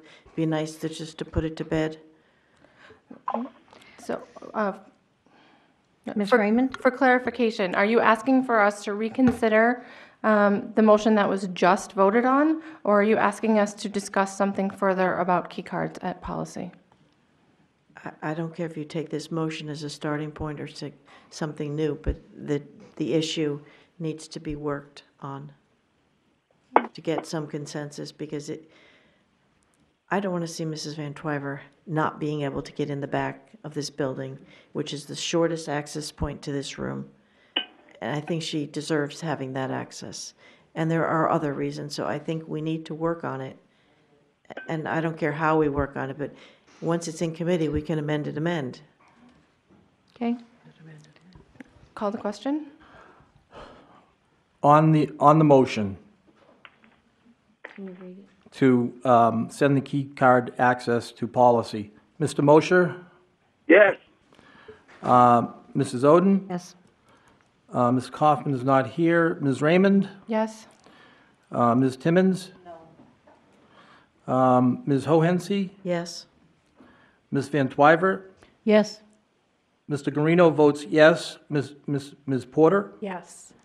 The motion carries 7 to 1. Okay. I would ask we suspend the rules and go out of order on new business, and if I can have that approval, I would like to have an approval of the committee assignments pertaining to Ms. Porter. No objection on my part. Wait a sec, is that, we're going to do it for each item? Or are you just saying you were skipping over 3? I'm skipping over 3. I'm skipping over 3, and I would like to have approval of the committee assignments and approval of police training and last day of school. I don't think the first 2 will take much time. The third one might take more time. Do we have consensus? Point of order, are we going to commit to public comment and board member comments? We will, as I said, it's not my decision. It has to be a vote of the board. I can't commit to that. I can't speak for the others. I can't commit to the first 3. Okay. Are you looking for a motion? Yes, to suspend the rules. I'd like to make a motion to suspend the rules and take things out of order so that we can discuss the approval of committee assignments, followed by police training, followed by the last day of school, and then see what time we're at. A second by Ms. Timmons. Okay, on the motion to suspend the rules, Mr. Mosher? Yes. Mrs. Oden? Yes. Mr. Kaufman? No. Ms. Raymond? Yes. Ms. Timmons? Yes. Ms. Hohensie? No. Ms. Van Twyver? Yes. Mr. Guarino votes yes. Ms. Porter? Yes. The motion carries 7 to 2. Okay. I would like to have approval from the board of naming Ms. Porter to the HR committee and the Finance and Operations Committee. I'm just looking for a vote. It doesn't need to be a motion. Roll call. Ms. Timmons? Yes, I vote to have Ms. Porter on the HR committee and the policy committees, the finance committee. Okay. Oh, I'm sorry, in joint special. And joint I'm sorry. special. I second the motion. No motion. Oh, sorry. A roll call? Roll call. Mr. Mosher? Yes. Mrs. Oden? Yes. Mr. Kaufman? Yes. Ms. Raymond? Yes. Ms. Timmons? Yes. Ms. Hohensie? Yes. Ms. Van Twyver? Yes. Mr. Guarino votes yes. Ms. Porter? Yes. Carries. Okay. 9-0. Thank you. And we would need a motion for the approval of the police training. Mr. Kaufman? Yes, there's other matters on the policy. If you look at the way it's currently presented, Mr. Mosher is listed at the chair. You may recall he resigned several weeks ago, and you appointed Ms. Raymond to the chair. I think this chart should correctly reflect that. And with my resignation tonight, there's an opening there. And I would also point out on the reverse side, where Mr. Mosher is the primary negotiator for the AFSCME contract, and I think perhaps the reason that he used to resign his chair of policy would probably be appropriate here. We might want to ask him about it. I think, given his limitations of arriving, he may not be able to perform those duties as expected. Okay. And we will address that, and I'll make sure we get the assignment sheet taken care of. So I'm looking for a motion for the approval of the police training.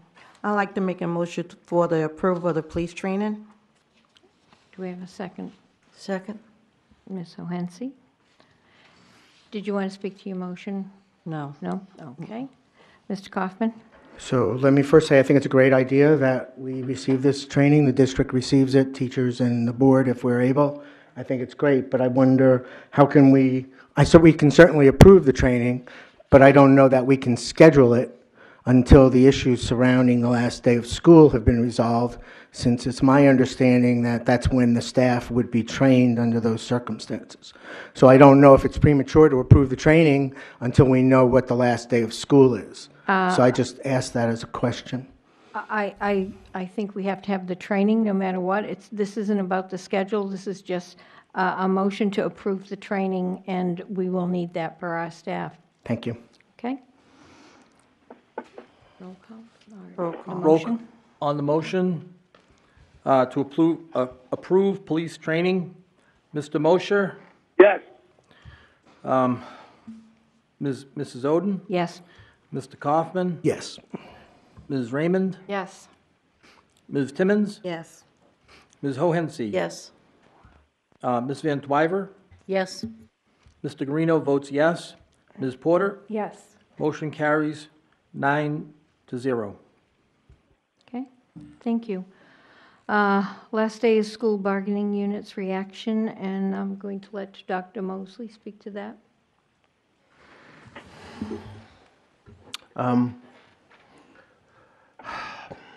By far, I would say the last day of school is June 22nd. I think about this in my head, how this could have gone down very differently for all parties. And, you know,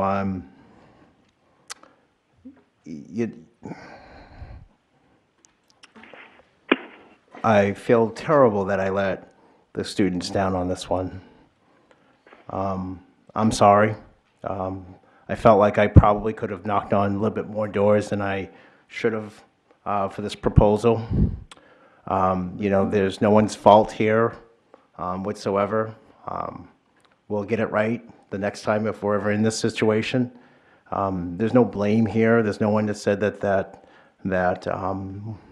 one person didn't communicate to the other.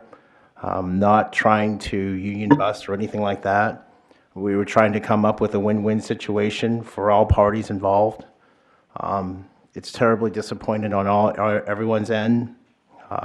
And, you know, I feel terrible. I feel personally responsible for this. So, I thought we could have come up with some understanding and to make this happen, and it just didn't work out for a variety of reasons.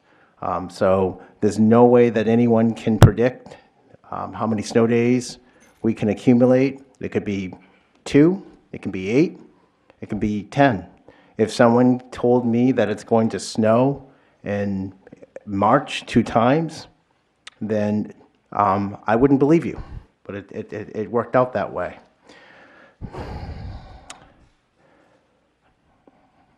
I want to do something different in this district, and I'm committed to doing that. Not doing something different in terms of I don't want anybody to lose pay whatsoever, and I'm committed to looking for creative solutions to do that. I hope that we're in the situation that we continue to collaborate, talk, work it out. So the last day of school will be June 22nd. I think that's appropriate. It's fair for all parents to know exactly when that day will be. And that's it. Thank you, Dr. Mosley. I would like to have the 15-minute of public comment. We have 17 minutes left, so Ms. Hohense, you have your hand raised. I just want to thank the superintendent for that decision, because I know parents were scrambling to find daycare to cover that gap, the kids that wouldn't have the 2 meals a day. So I'm pleased. It's not what everybody wanted, but there is a very definite upside to it. Okay.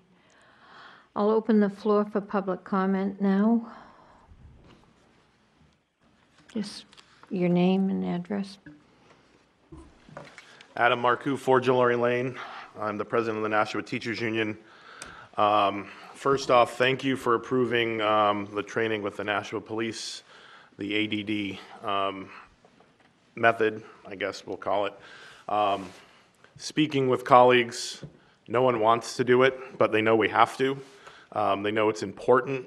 Some of our teachers and staff are anxious about it, understandably so, watching what happens.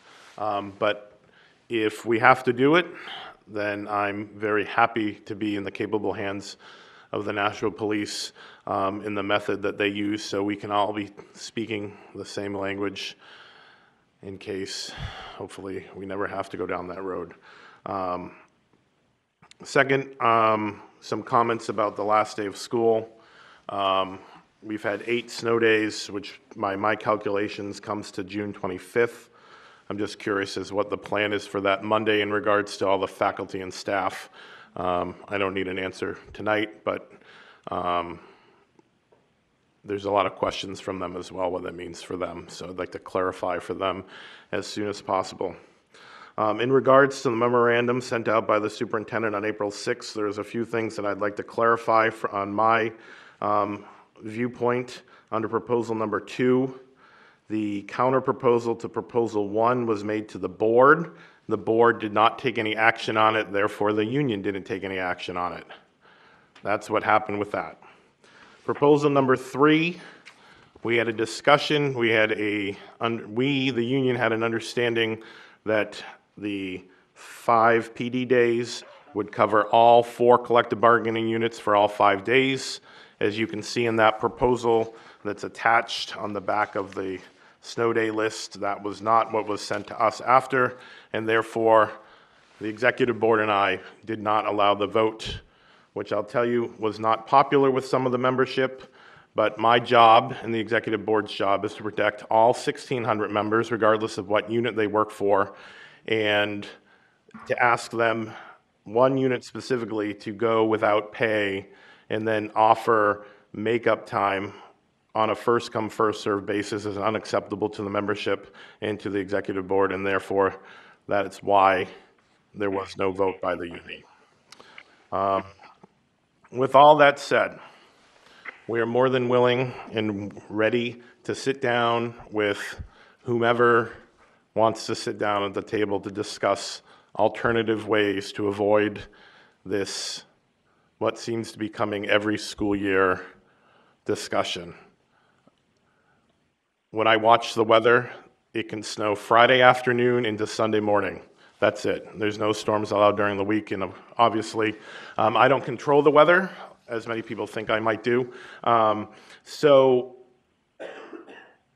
we're on our third superintendent, as you mentioned. We've had approached this conversation twice before, but then change of leadership, and we start over. So we're willing to discuss it. We're eager to discuss it, so we don't have to sit and talk about this anymore. So I think that is it. Thank you.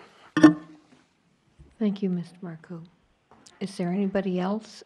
Mr. Dowd?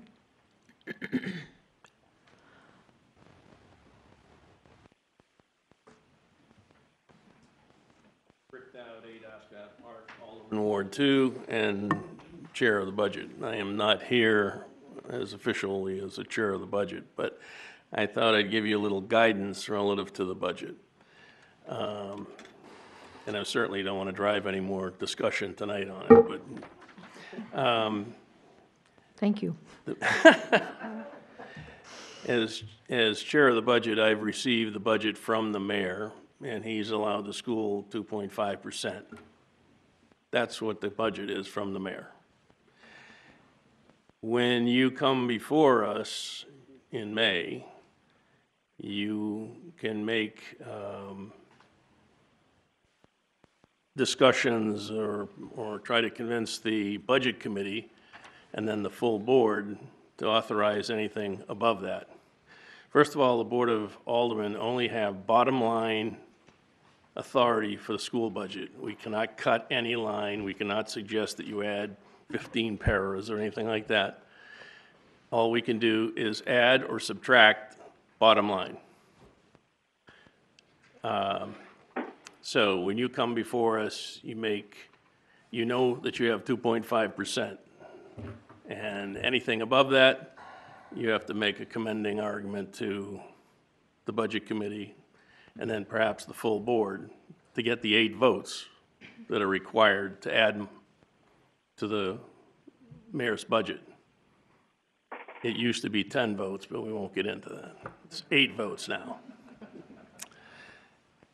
When the budget is finally approved by the Board of Aldermen, there will be some number that belongs to the Board of Ed. July 1, when that money is transferred to the Board of Education, you can spend it any way you want. You can redo your whole budget. So that's when you'll be making adjustments after you know what came out of the Board of Aldermen. So I just thought that information might be helpful. Moving forward, we'll see you in May. Although you may see me earlier, but I have opinions on other things that were discussed tonight, but I'm not going to bring them up. If anybody wants to see me on the side, that's fine. Thank you. Okay. Any other people out there like to speak? Okay.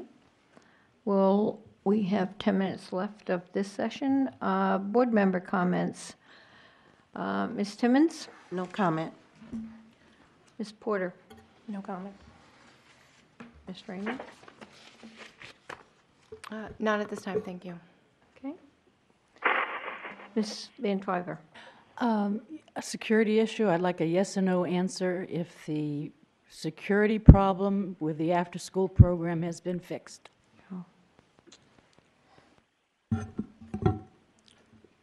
Can you refresh my memory what you're referencing?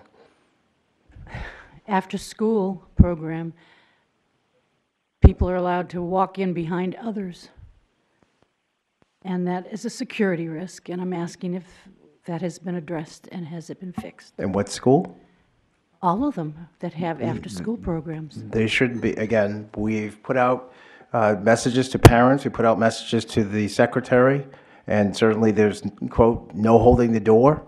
That message's been out there. So I would reiterate that again, that if they're, please, it's okay to be rude and not hold the door, but you should be buzzed in and follow the protocol to make sure that you are following signing out and picking up your child.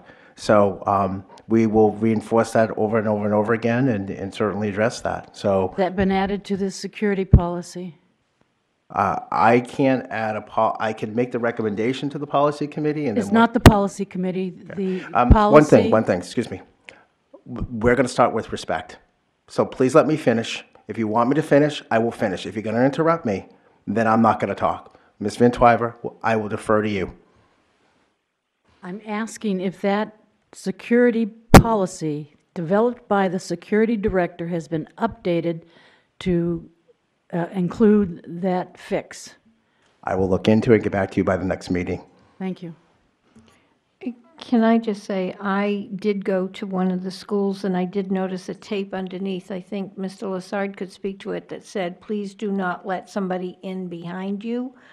And I know that one of the principals at the elementary schools had it on the front page of the bulletin that goes home for parents that please do not let people walk in behind you. So I know they are becoming very aware of that as a problem. Thank you. Where are we? Mr. Kaufman. Thank you. I want to extend my congratulations to Mr. Lancelet and certainly to BAE Systems for their support in making the marine robotics such a success. This week I had the opportunity to visit 4 schools, including Dr. Crisp Elementary, Brentwood, Pennachuck Middle, and the Amherst Elementary School. In both elementary schools, I observed happy students engaged in learning. I was impressed watching one 5th grader clutch her Chromebook as she went from room to room. I learned from the school's librarian that the Discovery Education curriculum that was omitted from the budget is still needed. My experience at Brentwood was not all what I expected. I arrived into a building that was brightly lit, cheerfully decorated, with students meeting together for breakfast. I learned that Brentwood students are not distracted by their cell phones. These electronics are simply not allowed in the building. I was surprised to learn that the Brentwood program has available capacity that can be filled by inbound tuition-paying students. The 4 or 5 inbound placements would pay for the full-time staffing of the existing staff. This is something the board should examine closely and consider in the budget for next year. We were told that there is a strong need strong regional need for this type of program. In its heyday, Brentwood, when operated by Ceresc, served 60 students. If we were to extend our capacity to 40 students, the 20 out-of-district placement students at $50,000 each represents $1 million in potential income. The 4th school I visited with Mrs. Hohensee was the Pennachuck Middle School. I wanted to visit Pennachuck because as a substitute teacher, I had spent a lot of time in the school. Because of previous commitments, I was unable to follow the published schedule, so Mrs. Hohensee and I made an appointment for another day of the week. What I didn't expect was to be observed, supervised, and intimidated during the visit by an assistant superintendent. I found this intrusion totally unprofessional and disrespectful, and a hindrance to the performance of my official duties, and I said so at the time. Upon returning home, I did some research and learned that RSA 642-1, obstructing government administration, states, a person is guilty of a misdemeanor if that person uses intimidation, actual or threatened force or violence, simulated legal process, or engages in any other unlawful conduct with a purpose to hinder or interfere with a public servant as defined by RSA 640:2. That concludes my comments this evening. Thank you. Thank you, Mr. Kaufman. Ms. Hohensee, do you have anything? I do have something. Do you want to take the next vote, or do I want to start and be interrupted? Can you finish up in 5 minutes? I can finish up in 5 minutes. Good, thank you. Last week, I visited Brentwood High School, Dr. Crisp Elementary, Amherst Street Elementary, along with Mr. Kaufman. I met some delightful members of our staff and some amazing students. I also saw a lot of innovation on the part of teachers to meet the needs of our students. It was very informative, and it helps me to be better understand what goes on in our schools. This knowledge helps me make better decisions for our district. These experiences are invaluable. Unfortunately, when Mr. Kaufman and I made an appointment to visit Pennachuck last week, we received a very threatening email from the superintendent. This email is a public document. He reprimanded us for our behavior at board meetings. I may be outspoken, but I'm always respectful. The superintendent accused me in his email of attempting to supervise and direct district employees, which is beyond ridiculous. It's insulting. His mistrust ran so deep that he sent the assistant superintendent to follow Mr. Kaufman and myself around during our tour of Pennachuck. Unfortunately, her presence had a chilling effect on staff, discouraging them from engaging in conversation. Under surveillance, there was little point asking the staff if it only made them feel uncomfortable. Our treatment by the administration was disrespectful in this extreme. Attempts to intimidate and block me from doing my duty are unacceptable. I adhere to board policies and all published administrative procedures. I've been made to feel like a security threat, having my ID badge deactivated without notice, and a trespasser in my own school with surveillance when engaging in my official function. I do not work for the superintendent. I was elected by the people to oversee the superintendent and the operations of the school district. Instead of helping the board fulfill its responsibility, the superintendent blocks staff from communicating with board members. He restricts and monitors every school visit. For those of us conscientiously trying to do our job, this interference has become a significant problem.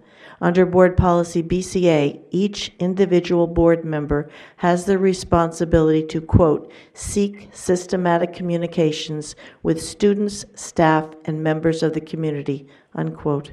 Under New Hampshire state law, RSA 642:1, a person is guilty of a misdemeanor if that person uses intimidation with the purpose to hinder or interfere with a public servant performing or purporting to perform an official function. It's called obstructing government administration. Thank you. Ms. Raymond? Yeah, point of order. It is now 9:30, and I believe we need to take a vote if we want to continue to allow the last three members to have their statements. And then also we have a non-public session on security in Brentwood that seems important, especially since we weren't able to get to that at the last meeting. Okay. Is there anybody who wishes to speak who hasn't spoken, any of the members? I don't have any. No, ma'am. Okay. So I think we would need a motion to extend it 30 minutes to address the two non-public issues. I'd like to make a motion to extend our meeting 30 more minutes until 10 p.m. so that we can go into non-public, address the security issues, and also the Brentwood if we hopefully have time for both of those. I second that. Okay. On the motion to extend the meeting, Mr. Mosher? Yes. Mr. I'm sorry, Mrs. Oden? Yes. Mr. Kaufman? No. Ms. Raymond? Yes. Ms. Timmons? Yes. Ms. Hohensee? No. Ms. Van Twyver? Yes. Mr. Guarino votes yes. Ms. Porter? Yes. The yes has it. The motion carries 7-2. We're going to extend another 30 minutes to 10 o'clock. Okay. We need a motion to go into non-public under D and I. Oh. D and I, and I have them right here if you want to read them. Yep. Okay. I'll make it. Dottie, I'll make it. You have it? Okay, thanks. D and I. Yep. I'd like to make a motion to go into non-public session. I second. Wait, I have to read it. Oh. Under RSA 91A32 I states consideration of matters relating to the preparation for and the carrying out of emergency functions. developed by local or state safety officials that are directly intended to thwart a deliberate act, and RSA 91A32D, which is the consideration of the acquisition, sale, or lease of a property, if discussed in public, would likely benefit a party whose interests are adverse to those in the general community. I'd second that. Okay. On the motion to go into non-public, Mr. Mosher, Yes. Mrs. Oden, Yes. Mr. Kaufman, Yes. Ms. Raymond, Yes. Ms. Timmons, Yes. Ms. Hohensie, Ms. Van Twyver. Yes. Mr. Guarino votes yes. Ms. Porter? Yes. The motion carries 8-0, 1 no vote.